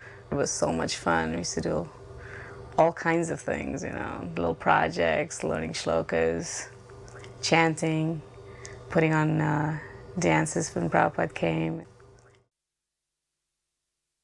Before even having the title to the land, he had a cornerstone laying ceremony. Prabhupada was the expert in everything. He was the supreme strategist. He said that if we install deities on the property, no one will take them down. This is not done in India. that this would give us further right to the land. So he conducted this cornerstone ceremony, and later when the police did try to close down the deities, there was a public outcry which forced the situation towards Prabhupada's favor. But it was another year and a half from this cornerstone laying ceremony before Prabhupada actually acquired the deed to the land. But this was another maneuver Srila Prabhupada thought was important, to establish our right to the land by installing deities and having a very elaborate cornerstone laying ceremony. Prabhupada was teaching us all the time how to do business, how to manage our affairs. We were so innocent. We had no knowledge or experience in these kind of affairs, buying land, getting titles, and what to speak of in India, where things are 10 times more difficult than the West. I came after shaving my head, and then when I was asked by Brahmananda to go and see Srila Prabhupada, then when I walked in, he said, "Oh, now you look very nice." First he asked me where I was from. I said, "I'm from Holland." And then he asked me, "What is the use of decorating dead bodies?" And then I said, "No use." And he said, "Exactly." I said, "Don't waste your life in decorating dead bodies." I was an artist. I was a designer. I would make things, beautiful things. I was definitely a decorator, so I understood the hint. So he would say, "Don't waste your time on you know, making beautiful things for the wrong purpose." And then sort of immediately he hinted that Krishna has sent you here to design his temples. That's what the next thing he said. And tomorrow we have a ceremony here. It's called initiation ceremony, and then you will be initiated. And then he asked the secretary, he said, "Give him some paper and some pencil so he can start designing. And you can sit over there next to the secretary." So then he called Shamsundar and he asked him to give me the photos of the Radha Gopinath Mandir. So I got 20, 30 different photos, different shots that they had taken, and that is the temple he liked, and he wanted that type of temple to be built in Bombay. I knew enough about the movement that was a great honor, and I could hear the reactions around me that people went like, "Krishna, Krishna." They were making certain sounds that was like, this is quite unusual. And I was also told later on that they had no record that Prabhupada ever did that before. A guy walking in and give him initiation the next day. So I could feel, yes, there was something that gave me the energy, there was something that allowed me to do this that normally I probably wouldn't be able to do. That I could feel. What does it mean to be empowered? And when Prabhupada tells you, you are going to do this, and that it actually happens, then you believe for the rest of your life that it exists. In the same house, Prabhupada gave me a conch, left-handed conch. And he said, Kartikeya has been such a great host to us and is well-wisher and so generous to us. And he has given me this conch, which is supposed to bring a lot of wealth. And I want to give it to you. So he gave me the conch. And he said, I never expected to be able to do all this. I thought maybe we could just have some chanting, we could have a few devotees, but I never. And he referred to all the temple, all that. Because Prabhupada, when he was saying that, I never expected it, he was kind of laughing at himself. He was saying, hey, I went after a little fish and I caught such a huge fish, I don't know what happened, kind of thing. So I said, do you remember, Prabhupada, the story of Mullah Nasruddin, where Maulana Siddiqui is sitting by a lake and putting some yogurt in the lake, and people say, "What are you doing?" He says, "I am trying to see if the yogurt, the whole lake will catch to become yogurt." And say, "How could that be possible?" He says, "Yes, it's not possible, but what if?" And we both laughed and laughed. What if? What if? I said, "Yours was the same thing. You just what if?" And it caught on, and he says, "Yeah," and we just laughed around that, and it was a very joyous time. The setting of the cornerstone of a temple is an extremely important thing. What happens is when this pit is established, it is actually protected by Anantasesha, which means that it's very well protected indeed. And of course, the manner in which the ceremony takes place also determines the outcome of the power of protection that the pit has. Now, in the case of this particular cornerstone, Prabhupada later on confided, he said, "When we first purchased this land from Mr. Nair, I did not see how we could keep this land." He said, "But I thought, if I bring Krishna here and I ask Krishna to sit tight, if he sits tight, if he stays, then I knew that it is possible we will be able to keep this land." But he built the temple, and the temple is there today to prove what can be done. By the order of the pure devotee of the Lord, on his order, this temple was built by Krishna's protection. So even Prabhupada did not believe it was possible, yet Krishna made it possible. So somehow this cornerstone laying was very significant in that regard, because this is certainly part and parcel of Prabhupada asking Krishna to sit tight. And we know historically that when the police came to drag people away, the devotee girl, Maiti Healy, was holding onto the pole, and they were pulling on her legs. And they tried to come with oxyacetylene torches to cut down the temple. Somehow they were cutting, but they could not finally get the deity away. So Krishna sat tight.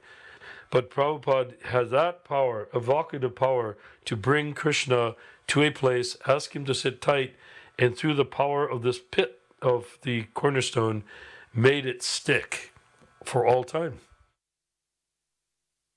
I was a brahmachari, I was not even initiated at that time. And there was a class going on. And he asked this question in the class.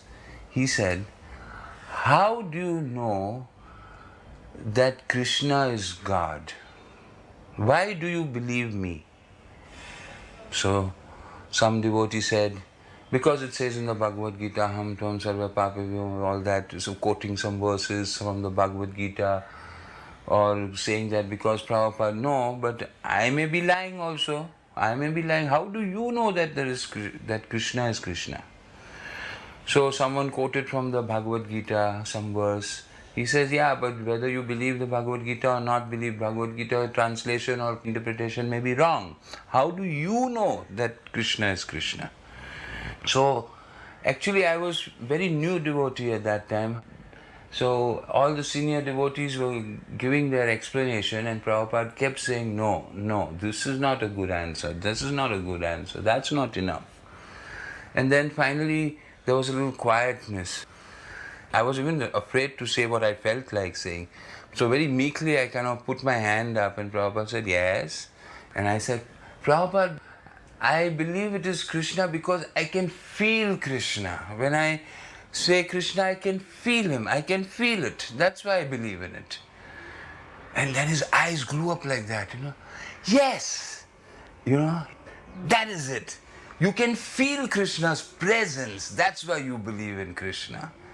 And he looked at me with so much happiness, like, that, yes, your answer is right. Whenever he was in Bombay, every morning I would take his breakfast for him. He liked vadas. Whenever he came into town, he'd send a servant to tell Mrs. Warrior that he was here, and the next morning, idlis of vadas had to be given. And I used to take it in, and I used to wait around, waiting for Prabhupada to give me a sweet back in return. Sometimes he would tease me and give me a piece of idli back, or a piece of vada, and I would say, "No, I want the sweet on your plate." And I would wait there till he gave it to me. Times he would tease me so much that he would eat all his prasadam, and I'd still be waiting for my sweet. I'd never leave without it. And then he'd go to put the last one in his mouth, and he would just hand it to me and let me go. Oh, he would laugh. He knew he was teasing me with it, especially when he'd pick up the idli and he'd give it to me. This amused look in his eye, like, "Are you going to take it?" You know, I was stubborn. I wanted that sweet. That was it. I'd go in the evening for the class just to get the sweet, the para, or the burfi that they were giving out. And sometimes he would be kind enough to tell Vishal, give her sweet so she can go and play. Or sometimes I would have to sit through the whole class and then I would get my sweet.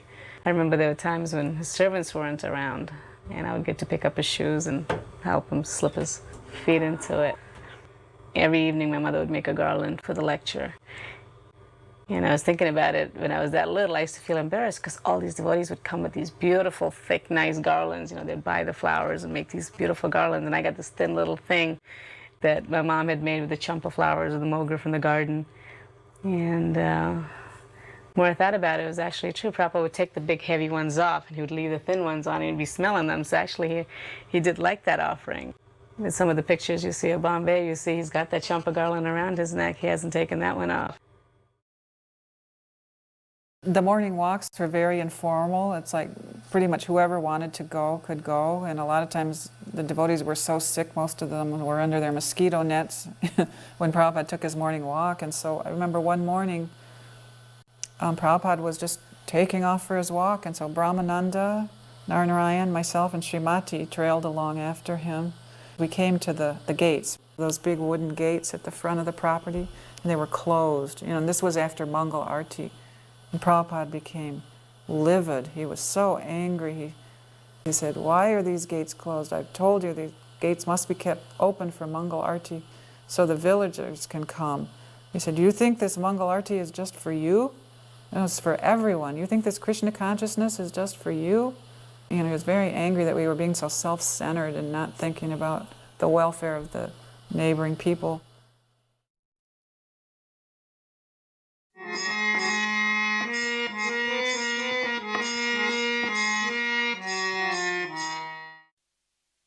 I remember that in Melbourne he gave me second initiation, and I'd been initiated in 1971 by mail in Hong Kong. So I received one letter and he said, "Your initiated name is Jagajanani Devidasi." And then very shortly after that we received another letter in Hong Kong saying that the name has been changed to Jagatarini because there was already somebody of the name Jagajanani. So I had never received a fire sacrifice for first initiation. So I sat in on the fire sacrifice in Melbourne, and then he gave me second initiation upstairs in his room. Oh, then we all went out to collect Guru Dakshin, which was something new. It was a bit of a novelty. We weren't familiar with that concept then. And I remember going down one street nearby and going shop to shop, and one of the shops that I went into was a butcher's shop, and that man gave more than anyone else. So when I came back I commented on that to Srila Prabhupada and I said, you know, I'd gone into this butcher's shop. It was a kind of a childish thing to say. And so he said, "Oh, that is very good," and you know, he's very kindly and fatherly.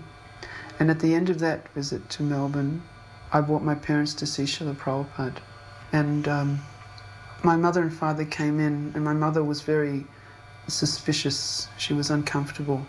But my father was gracious, and so he sat near to Srila Prabhupada, and my mother hovered by the door, and then they gave her a seat, and she sat down. And Srila Prabhupada had this blue-coloured type of a couch, French style, chaise lounge or something like that. And he was sitting on that, and he looked so elegant, so genteel. And they both sat down, and then the first thing Srila Prabhupada did was he looked at my father, who was respectful, and he said, "Your daughter will deliver you." And my father was a little embarrassed, I think. He couldn't really understand Srila Prabhupada's accent. So he started sort of laughing nervously, and he said, "Oh yes, we always thought she'd do something like that." And then Srila Prabhupada looked at him quite earnestly and said, "Don't think that she's given up your service." He said, "Because of her, so many generations forward and backward, in your family will be delivered because of her. And he went on to explain to him that he had gone so many places in the world, and wherever he went, people thanked him for what he had done for their children, and he'd saved them from so many vices and so forth. And my father was very gentle, and so he was respectful. And afterwards, Srila Prabhupada turned to me and said, "Your father is a gentleman." And then my mother, who was also very pious in that sense, but she was nervous. At the very end of that darshan, Srila Prabhupada took this carnation garland with solid, full of carnations, and he took it very gracefully from his neck, and then he asked his servant, "Give this to her." And so they handed her this garland, and she was so taken aback. He was so charming, and she didn't know what to say, and she took that garland home and put it into on a plate of water and kept it as on like a vase, some way. Kept it and preserved it as long as she could in appreciation for that visit with him. This is a lecture Srila Prabhupada's giving at the town hall in Melbourne, Australia. In 1972, the devotees had gone to Melbourne after they had established the temple in Sydney, and they have become quite popular in Melbourne because of elaborate street sankirtan that was performed every day by the devotees in downtown Melbourne. Charu and Bhai Bobby were there, and Upananda was there, and there was a whole crew of, we called them the ecstasy crew. The ecstasy crew were people that didn't get initiated, but they religiously showed up every day for Sankirtan in downtown Melbourne. So right in the same street where the Melbourne Town Hall was located, the devotees were chanting up and down every day. So when Prabhupada arrived and they had Prabhupada's lecture at Melbourne Town Hall, it was quite widely publicized, and many of the people that had been seeing us on the street every day were there. And there was some hippie gurus that came to see Srila Prabhupada, some famous hippie gurus in Melbourne, and everyone thought that this one hippie guru who would stand on a soapbox every day in downtown Melbourne and various places and preach his own hedonistic philosophy, and he was very quick-witted, so everyone thought that he would come and be able to challenge Srila Prabhupada. So many of his followers came that night also, but Srila Prabhupada quickly philosophically defeated him and humbled him, and he came forward at the end of the lecture and chanted and danced with all of the disciples of Srila Prabhupada. And Prabhupada was very adept at defeating the impersonalists and the hedonists, and this Melbourne Town Hall lecture was quite a grand success for the devotees. It was a large turnout. There was over 2,000 people that came to that, and so it was quite amazing. For this universe is called Chaturdas Bhuvan, 14 planetary systems.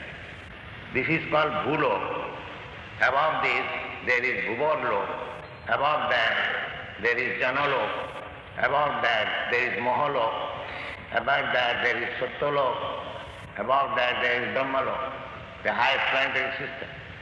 Similarly, down also we have got Tal, Atal, Talatal, Nital, Patal, Rasatal.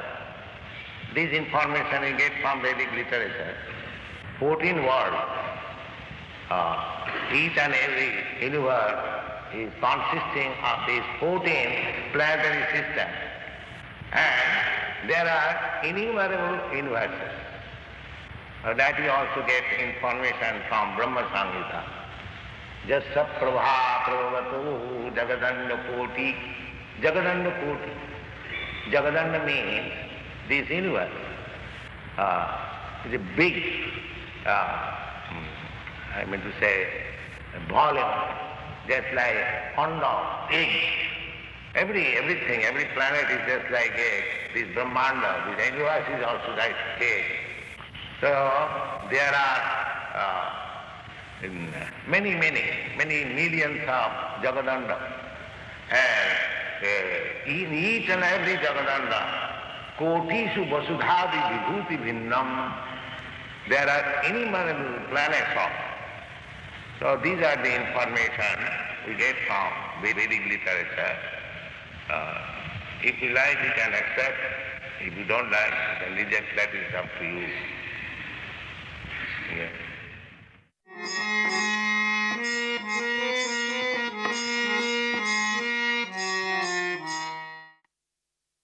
I was in a Vancouver temple and I heard that Srila Prabhupada was coming to LA, and I never seen Prabhupada before, so I got very excited and I asked Bahudak, which was the temple president, that I wanted to go meet Prabhupada, and he said, if you want to please Prabhupada, you stay here. So I said, okay, Prabhu.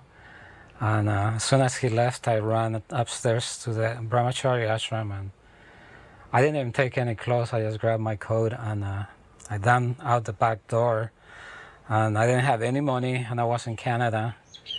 And so I started hitchhiking, went across the border, got across almost to the end of Washington State the first night, and Prabhupada is arriving the next day around 4 o'clock in LA. So I think it's about 1,000 miles away from LA. As soon as the sun came up, I started hitchhiking.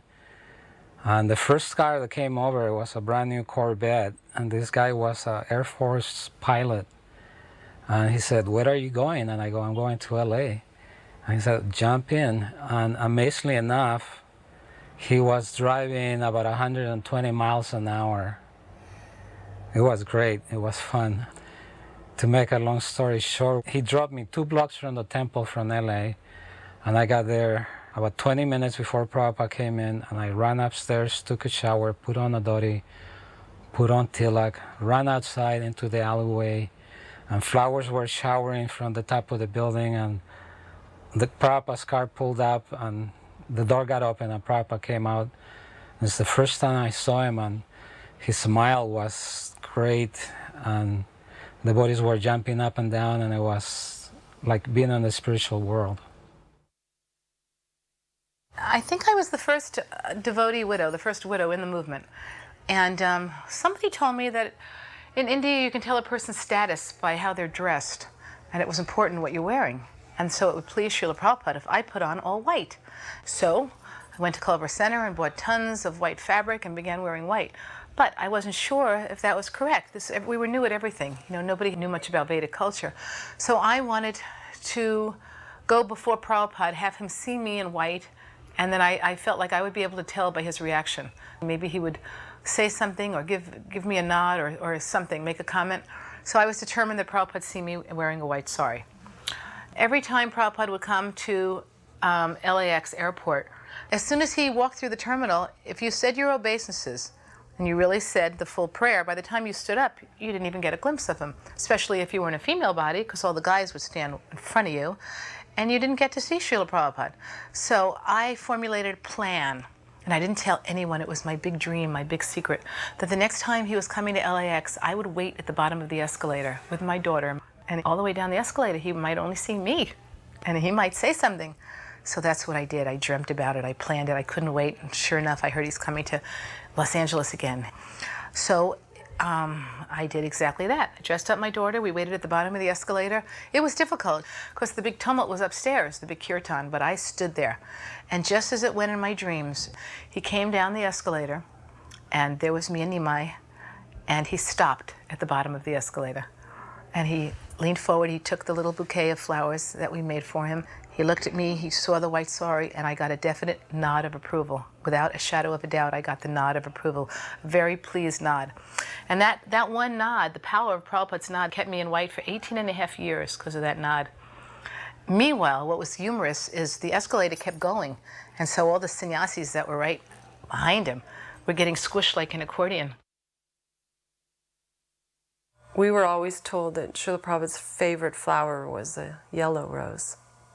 So I brought one to the airport to give to him. So he steps off of the mover and comes to the firm ground, and I'm standing there right in front of him. And he looks at me right in the eyes, and I hand him the rose. He takes the rose and gently nods his head and walks on. And for that one moment also, the kirtan, all the devotees and chanting, it just seemed to just be a moment of silence that I got to share with Srila Prabhupada. And just one moment in time that Srila Prabhupada accepting a gift from me lasts a lifetime. Because all the devotees were coming back from the airport. And I remember meeting Prabhupada's feet before meeting Prabhupada. I just remember him walking by as he was coming into the temple room and just seeing his feet walking. And I just remember that there was so much light around his feet. And I could kind of see Prabhupada as, you know, a great, huge being, because I was looking up from the floor at him.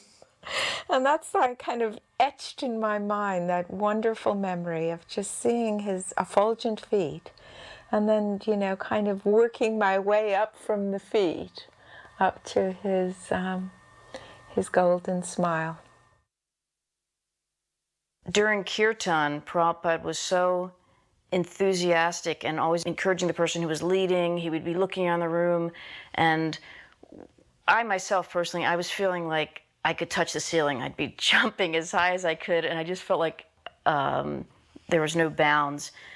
And I was also, I think, feeling that we were all kind of like little puppies jumping up and down in great joy, happiness, you know, seeing our spiritual master.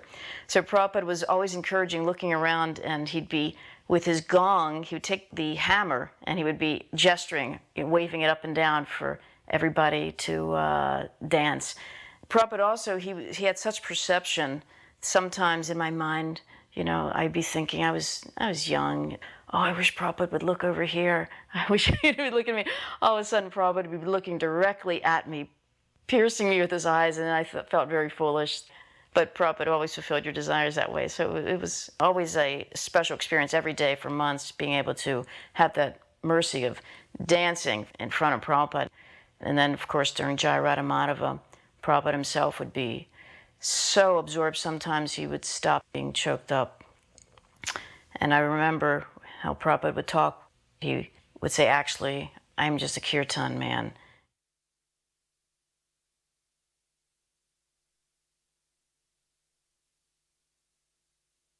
One time we were on the beach walking like this, and crabs were going out, and the crabs were running into the water as it was coming in. So Prabhupada indicated that they had a relationship, and he was explaining that a big elephant cannot go against the waves of the sea, even though he's so strong, but a little fish can swim out against the waves, and the reason is because the fish has an intimate relationship with the sea. So in the same way, a devotee, he can surpass all others because of his intimate relationship with Krishna. He can do things that non-devotees cannot accomplish. In Los Angeles, I would take Prabhupada out for his morning walk, and one day he would go to Venice Beach, and one day he would go to Cheviot Hills Park, a big beautiful park with a golf course. And one day he would go to the very wealthy part of Beverly Hills. And there was one house that had plate glass windows in the front, and every time he would walk by that house, a big German Shepherd would come up and bark at the window. So this one day we're walking by that house, and the person in the house opened the front door and let the dog out. And the dog came running across the front yard towards Prabhupada and me. And I thought I was going to die in protection of my spiritual master. So I turned around and faced the dog, and Prabhupada had paid almost no attention. He had just kept walking. He was 10 or 15 steps ahead of me. So I turned around and ran to catch up, and the dog started chasing along the grass, never came onto the sidewalk. And as I got close to Prabhupada, he just turned around and took a wide stance and picked his cane up over his head, and just one hut, and the dog was just shot back to the house. And he said, if you say hut to an animal, they'll respect you. And take a stick. He said, if you take a stick and say hut, they'll respect. So later on we were in Jaipur, and they had given Prabhupada a room in the palace, the Jaipur palace. And one of the big monkeys, the langurs, had torn the door off the kitchen and eaten all the boga. So they replaced the door, and I was in Prabhupada's room on a day that just happened to be filled with a lot of people, including influential Indian guests. And we kept a stick inside the back door. All of a sudden there's a noise outside. You can hear this door rattling. And I look out the screen and there's a monkey trying to take the door off the kitchen. So I picked up the stick, remembering the dog, remembering Prabhupada's example, and went out and got 6 feet or 8 feet away from the monkey. And as he heard me come, he turned around and stood up. And as he stood up, I lifted the stick up and went, hut! And he looked at me, and he puffed his chest up, and he bared his teeth, and he growled, and he started walking towards me. And I ran. I turned around and ran back in Prabhupada's room. And he and all of his guests just broke out laughing. He said, you do not know the process. And then he laughed more. He said, if you had said hut again, he was testing you. If you had done it twice, he would have backed away.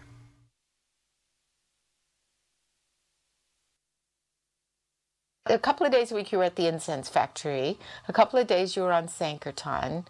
And, and then between that and cooking offerings and distributing books as well, it was just like you were running all the time. There was a schedule all the time. There was always something to do. Your life was full of Krishna, of service, But I think one of the biggest joys for me was the sense of community, the sense that you had Prabhupada at the center, that you were all working for a common goal. You were all spiritual pilgrims, really, on a path together, sharing prasadam together, and multitasking. It was exciting. It was really, really exciting. The kirtans, I remember, you'd run home and, off your thing, you'd take a shower and then you'd run to Aarti. And then you'd dance your heart out, and sing and dance your heart out. And then there'd be a class and you'd do garlands or something to stay awake,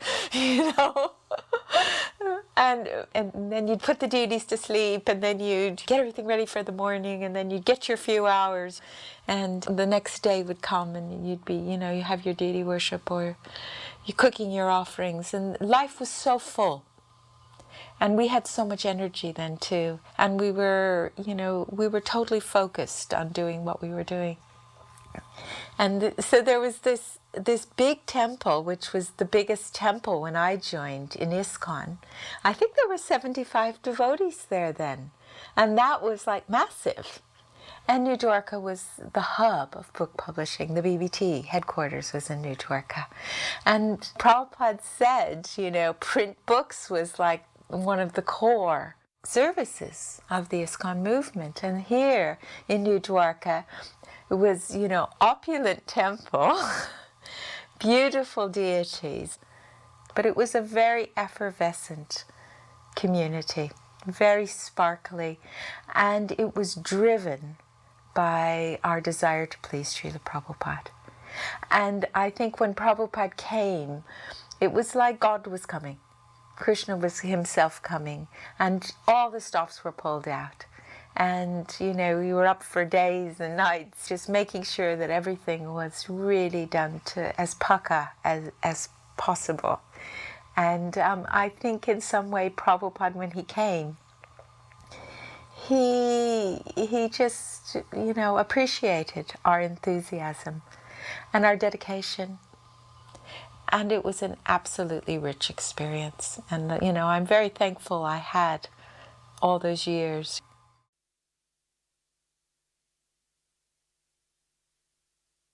somebody coming to the Sunday Feast program in Los Angeles owned a 16mm camera and was a film student, and apparently approached Karandar about filming Srila Prabhupada.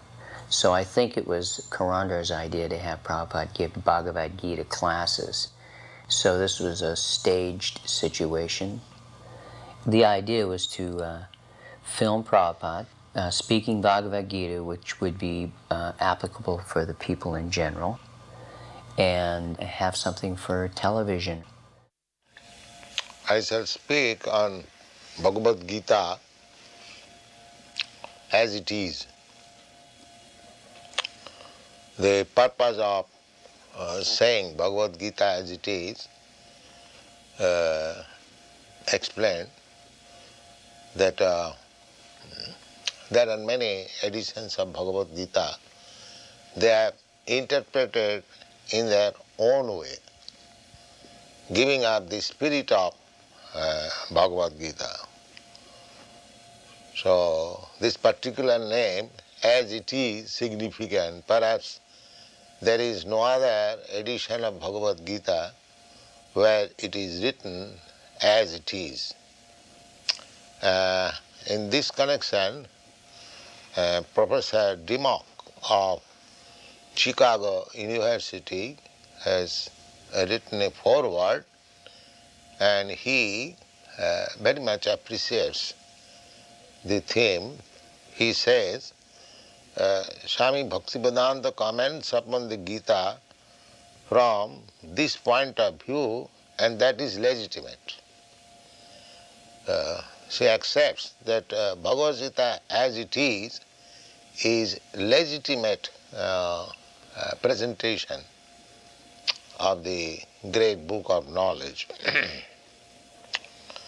And he also says, more than that, in this translation, the Western reader has the unique opportunity of seeing how a Krishna devotee interprets his own text. So, about Krishna, the devotees actually can interpret about Krishna book. Others, if they are not devotee, how they can interpret on Krishna?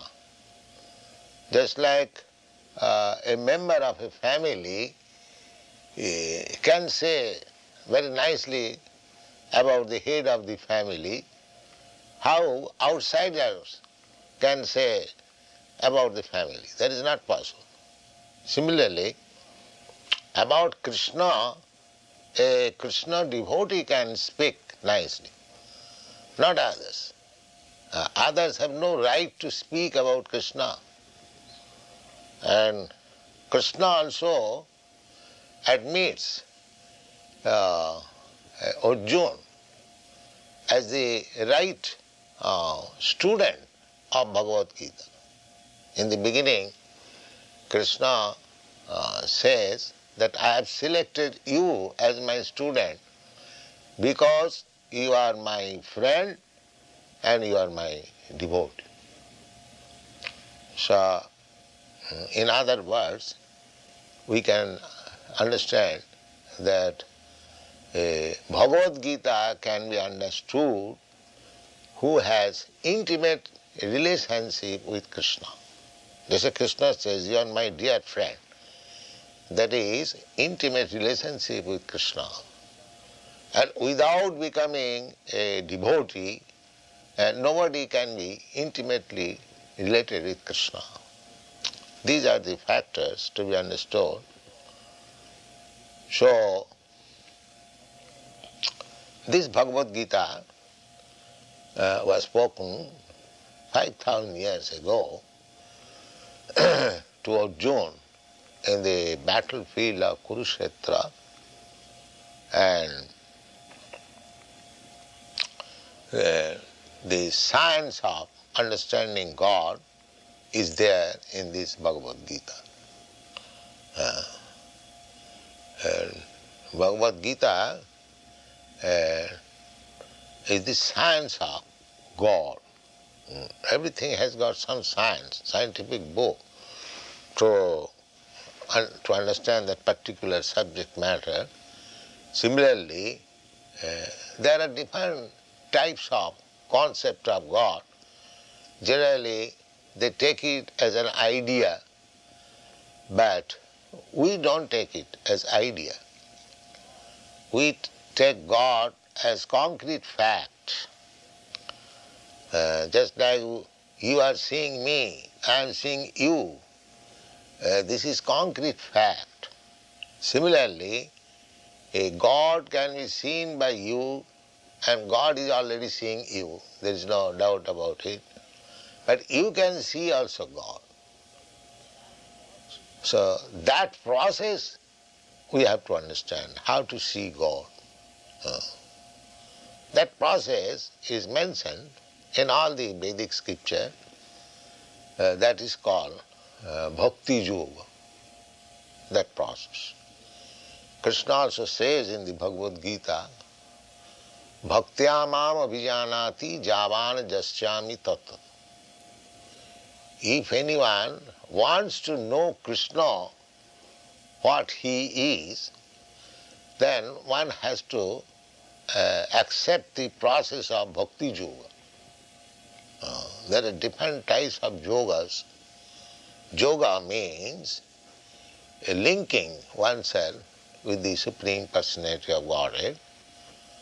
So, speculative yoga will not help us. You have to take concrete yoga. Concrete yoga is Krishna consciousness. So,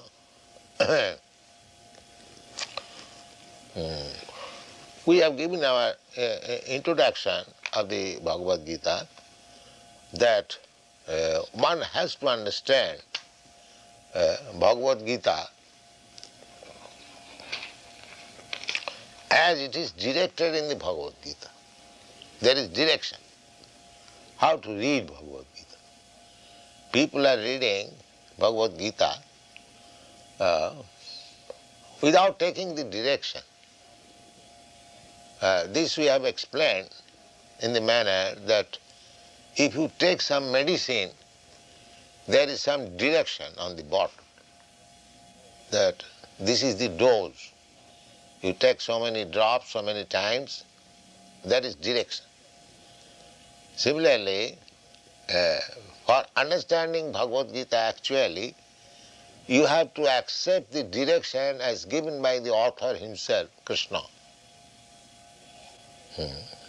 He says that long ago, some 40 millions of years ago, he first spoke this Bhagavad Gita to the sun god. And sun god transmitted the knowledge to his son Manu. And Manu transmitted the knowledge to his son Ikkaku. Imam vivassati yogam praktavan aham abhayam. Vivashan manave praha manu Ikkaka vibravit. So, the Rajarshis, they are all kings. Manu is king, Maharaj Ikkhaku is also king, and the sun god Vivashan, he is also king. He is the king of the sun planet, and his grandson Ikkhaku became the king of this planet, Maharaj Ikkhaku. And in this dynasty, which is known as Raghuvansha, Lord Ramchandra appeared. It is a very old monarchical family, Ikkhaku Vansha, Raghuvansha. Vansha means family. So formerly the kings, the head of the administrative executive, they used to learn the thesis or the injunction given by God, because a king is... Conclude? What happened with that? No, you cannot do like that. Now I conclude here, that's all.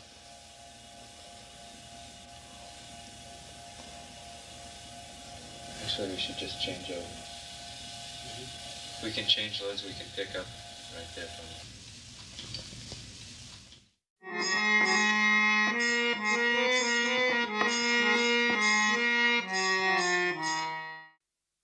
Due to Chitsukananda's fervent devotion, he was able to get this beautiful temple in Mexico City across from Chapultepec Park and fill it with wonderful angelic Mexican devotees. Prabhupada was very inspired and impressed by the Mexico City Yatra.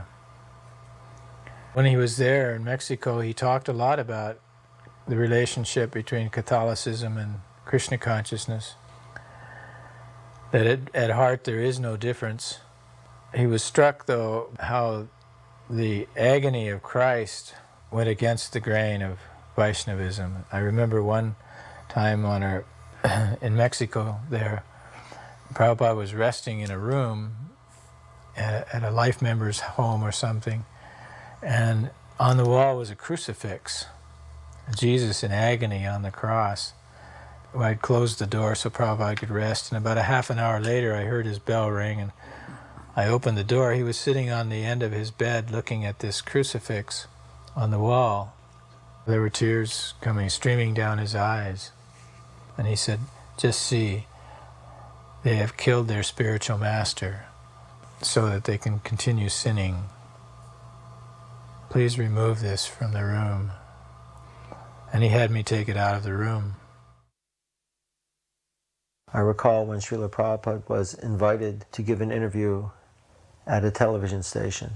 And when Srila Prabhupada was greeted by the host of the show, who was one of the most popular hosts of any television show in Mexico, Srila Prabhupada was so humble. He was like a child. When the interviewer shook his hand to greet him, Srila Prabhupada smiled back at him with so much humility it practically melted my heart.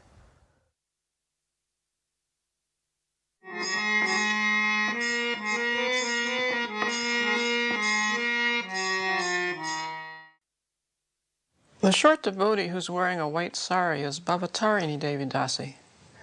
She was known to all of Prabhupada's disciples as Pishima, which means the father's sister in Bengali, because she was Prabhupada's sister. Pishima would come very often to the temple in Calcutta. That's me with my back to the camera. We were staying there too at that time. And she would bring prasadam for Prabhupada and for the devotees as well. She was a very gentle, kind, loving person. But there was a problem because Pishima cooked, as is traditional in Bengal, in mustard oil. And sometimes it would be hard for Prabhupada to digest her dishes, although they were very delicious. When Pishima heard about this problem, she said, "My brother can digest nails if he wants to." And on his side, Prabhupada once said, "Whatever my sister cooks, we have to eat. This is her display of love for me." And she had great devotion for her brother, not just because he was her brother, but also because he is such an exalted devotee of Hare Krishna. And Srila Prabhupada said that his sister was a devotee of Radha and Krishna from her very birth. Whenever we offered Pishima the respect that she so much deserved, she was very humble. She would say, "I'm a mere lady. I cannot give you anything. I cannot do anything for you." Quite often under her sari, she would carry a bottle of Ganga water or Jamuna water, and she would liberally sprinkle the devotees around her with this water, which was great fun, except for me because I usually had a camera with me. I would have to hide my camera under my sari when she pulled out her Ganga Jal. That first Ratha Yatra I have seen that is led by ISKCON Calcutta, That time I am reading in university, Calcutta University. I am a student. I was not initiated that time, but I am the follower of this movement. And among the family members, Prabhupada's family member, Pisima, myself and my sister Jolatola. Then there are not so many Bengali people, because that time Bengali people, they're thinking, oh, these people are foreigners, because it is very new thing to them. How this could possible? Being a foreigner, they're saving their head, they're worshipping our deity, they're suspecting something. But how Prabhupada is merciful.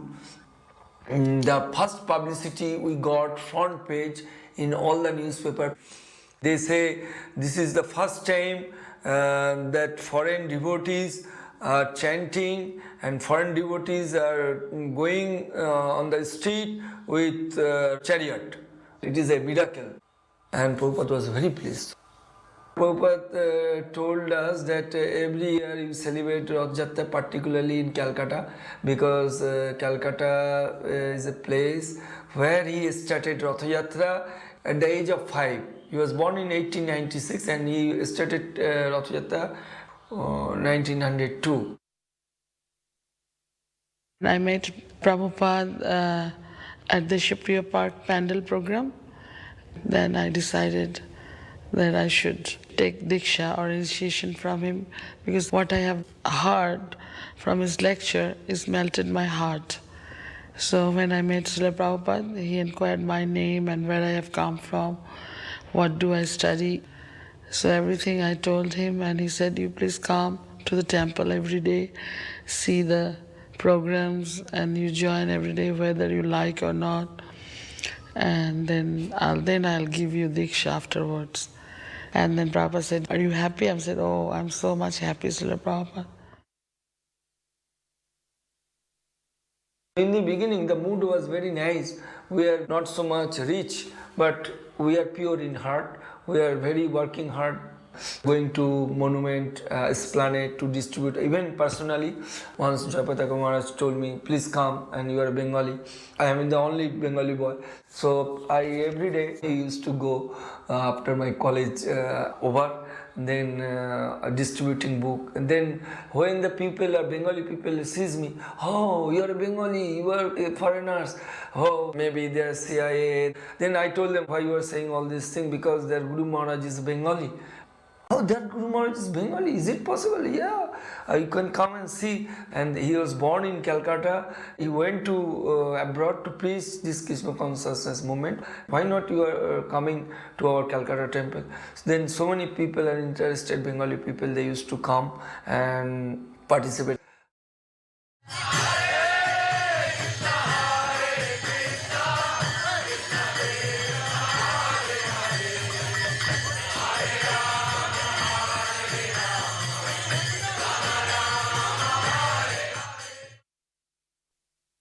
I was a new devotee then, and I was very doubting, skeptical. The devotees were so enthusiastic. Prabhupada's coming. This Mundakini was always screaming, shouting, Prabhupada's coming, Prabhupada's coming. And I was thinking, who is this Prabhupada, you know? So then I was thinking, when Prabhupada came, I'll really scrutinize him and I'll test, see whether he's what I thought was, you know, genuine. And I was thinking, well, maybe he'll be like a larger-than-life kind of figure, a bit flamboyant, glamorous, and, you know, putting on a bit of a show. So then we were waiting inside, new bhaktas. So it was like a big build-up for us inside. And so we were watching the door, you know, I was thinking, what's he going to be like? So then the door opened, and there was Prabhupada. And he's much shorter than I thought. And then I could see he was very composed. He wasn't in an emotional state. He's like a father when he comes back from work. When he returns home, he like puts the key in the door, and then he walks in. And then it's like normal for him. He seemed like the most normal person. And I was surprised by that. I thought, if he was putting on some act, he wouldn't have acted like that. He seemed very genuine. I was pleased by that. He passed my test. I was expecting him to see him put on some kind of act. And then he went in sat on the Vyasasana, after paying obeisances to the deities. And I thought, well, what's he going to say? Because I've been reading Prabhupada's books. And then I thought, wow, he's only saying exactly what's in the books. So then again he passed the test. He didn't try to say anything new or invent something special. He kind of passed my test in a way that I wasn't expecting. So I was satisfied.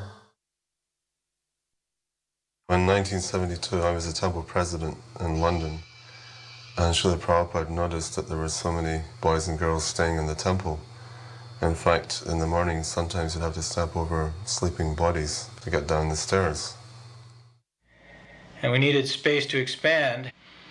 And of course, asking George Harrison to give us a place was the logical course, but we had a policy never to ask George for anything. So during the spring and summer of 1970, I was living at George's new 38-acre estate in Oxfordshire, Friar Park. And I would often mention how crowded we were at Berry Place. And he would say, well, maybe I can do something about that. But it was only when Srila Prabhupada himself came out to Friar Park one day, and we were walking around these huge grounds, and George said to Srila Prabhupada that he thought that a place like this, and he waved his arms around, was needed for us. Here we're looking at one particular property called Runnymede Park, which is very close to the River Thames. And so when George saw the place, and it hadn't been occupied for some years, and it was quite overgrown, he said this should be called Runny Down Park, because it hadn't been maintained for so long. When I was a kid, I used to like to go, just in the countryside. I've always liked nature, the woods or the ocean or, gardens and natural things. I'm unhappy about the world being concreted over and all the forests chopped down and the air polluted. I'm very unhappy about that, but I have a long-term view, which is all things must pass. I mean, before it used to be maybe they're going to blow us up with H-bombs. But even that, I thought, it don't really matter. They can't destroy what's within ourselves. Krishna said, there's no time when we didn't exist, and there'll be no time when we cease to exist. The only thing that changes is the body. But the music really was the key that opened the door into the yoga and the yogic philosophy and the Vedic scriptures, which is really the foundation of everything. It gave some sort of backbone to my life. So I often had the chance to drive Prabhupada from the temple to the park where he was going to walk in our Ford Transit Sankirtan van. And he would sit in the front seat, chant japa quietly. Sometimes he would be reciting Shikshastakam in a barely audible voice, Cheto Darpana Marjanam, like that. He would sing it to himself. I remember once we were walking in Hyde Park, and there was a big group of devotees, and they're all chanting japa, so it made quite a bit of noise. And there was some bum sleeping on a park bench. So he was woken up by this, and then he saw this big crowd of devotees bearing down on him, and he was a bit sort of frightened or freaked out. And the Prabhupada said, "Good morning," in a very polite way, and then he responded. One morning in Russell Square, Prabhupada told the story of the yogi and the mouse, and he really got into it, and he started acting out the parts. And we all stopped, and he was entertaining us with the story. And finally, when he got to the sort of the punchline, when the mouse has been transformed into a cat and then a dog, and finally the mouse is a tiger, and turns towards the yogi, and Prabhupada acted the part of the tiger, and his eyes became very big. He said, "Oh, now I will eat you." And then the yogi said, "Again become mouse." The way he acted out the part, his eyes became so big and wide. Prabhupada was such a wonderful entertainer. And one morning the There was a couple of big swans. They were on the bank, and when the group came around, they retreated into the water. And Prabhupada said, see, they feel safe when they take shelter of the water. Similarly, a devotee, takes shelter of Krishna and feels safe. Another morning, Prabhupada's servant had broken off some twigs for him to use as a toothbrush. And this was in Regent's Park. And his servant returned to the group, pursued by a park attendant who was very upset that he'd broken the twigs off. And somehow the incident was diffused, but Prabhupada was disgusted. He said, either directly to the attendant or to us, he said, you came to India for 200 years, you exploited and stole so many things from our country, and you wouldn't even let us take a twig from your park.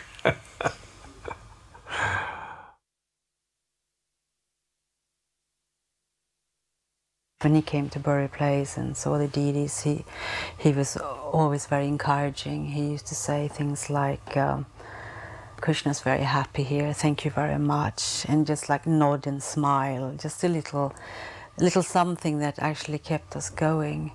And one time when he came, he was saying that when the deities are beautifully decorated, your heart becomes beautifully decorated. And when your heart is beautifully decorated, then very soon you will see Krishna. They're making a new Vyasa-san, so I've been requested to upholster that Vyasa-san. So most devotees went off to the airport to meet Prabhupada, welcome Prabhupada, but we were still trying to finish this thing up before he arrived, so we managed to finish, get it in the temple room, and it was green with gold trim around it. So Prabhupada came and immediately everyone was offering his obeisances, and I was completely overwhelmed. I'd never seen such a personality. Immediately I had extreme emotions of crying and stuff, and I was quite overwhelmed. Then we went in, Prabhupada took darshan, he sat down on the Vyasa-san and started giving a lecture. And then just as he finished the lecture, he mentioned something about the Vyasa-san, oh, this is very nice. And then he went upstairs. And as soon as he got there, it seemed like, just arrived. And then immediately somebody said, oh, Prabhupada saying something about the Vyasa-san, you should go up there. So I went up, and Prabhupada said, I want 2 more Vyasa-sans. He said, yes, they should be small size, because every day Lord Brahma and Narada Muni come here for the evening artik. And there should be a Vyasa-san for each of them. It should look identical to my one, small size. So I think we finished them on that same day, and next morning they were placed there. So Prabhupada was very appreciative the next day. He said, yes, they should always be here next to Radhalanda Ishwara. And he told everyone, every day Lord Brahma and Narada Muni come here for the evening artik. We went down early to Marble Arch to help decorate the cart. And Prabhupada arrived just again when he stepped out of the car. The devotees just took off, they just left the ground, and there was such incredible joy on everyone's faces and such a feeling of safety and security being around Prabhupada. And he sat on the cart that year, he didn't dance. And I just stayed by the Rath Yatra cart, by the rope, just in front of Prabhupada's Vyasa-san on his right side. And I don't think I ever looked forward in that Rath Yatra thing. I just looked at Prabhupada the whole way. I was really fascinated by him, because I was still pretty young. I was just turned 17. When Prabhupada would ask if there were any questions at the end of the class, I'd never put my hand up, because I always felt that everything he said was fairly straightforward, everything made sense. But one morning, he began to talk about a golden age, about a Vedic age, which had ended 5,000 years ago. And he described that there was only one language, one culture, and one religion throughout the whole of the world. And I'd never heard this before, and I'd been very interested in history. And I had quite a hard time sort of taking this in, because it seemed to me that if that was correct, then the professors would be teaching this in the universities, and it would be appearing in the historical textbooks. But it sort of shook my faith a little in Krishna consciousness, in that it just didn't make sense to me. So I decided that I would investigate this myself. And I started to do that over the following years, and I discovered, to my surprise, that there was a great deal of information, and that everything that Prabhupada was saying, there is evidence for. And I've since spent 30 years actually just studying this very point. When Prabhupada first came to England, there was a press conference arranged by Apple. One of the newspaper reporters asked Prabhupada, what have you come here to teach? And Prabhupada said, I've come to teach what you have forgotten, that is all. And actually what Prabhupada has brought back to England, we can definitely say is exactly the same as existed here previously. All the Vedic gods were worshipped here. The language is from Sanskrit. The priests of Britain totally correspond to the Brahmins of India.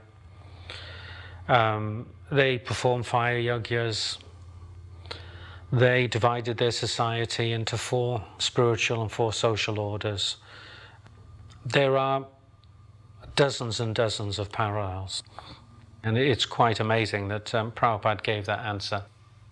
What he has brought is actually what we have forgotten, even in this country of Britain. Just to note the triumphal look on Prabhupada's face and his whole manner, look at that, regal bearing. He's been to his Rath Yatra in London. He's the king.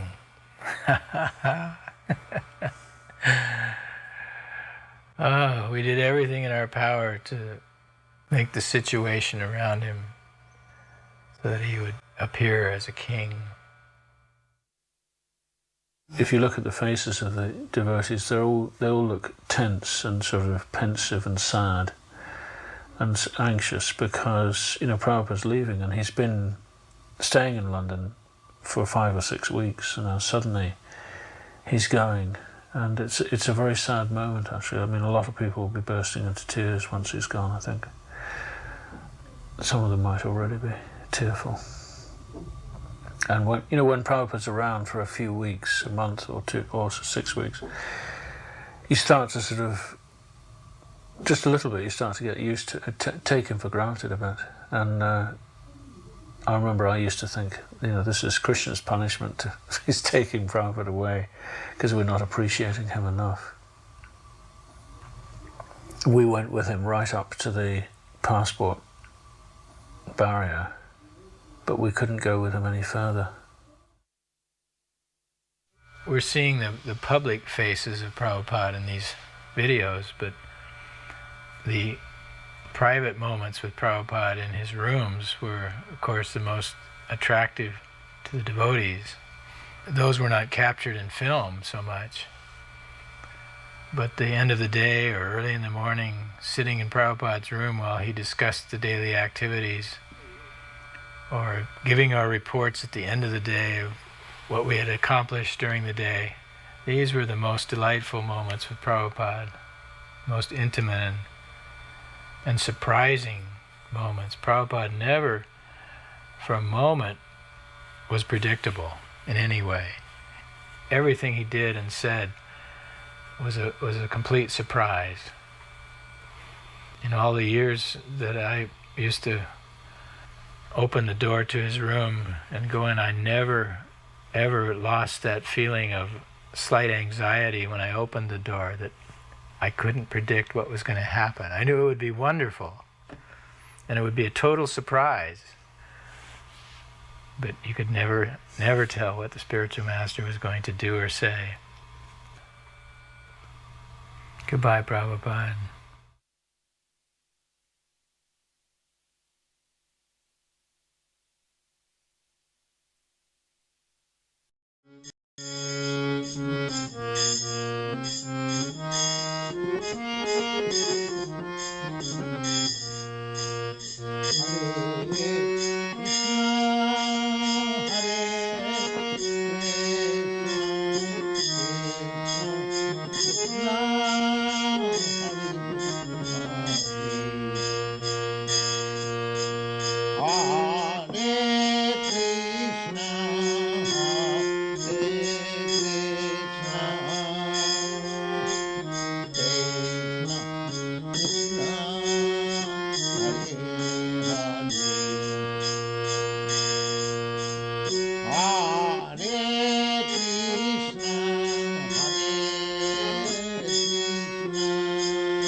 Hare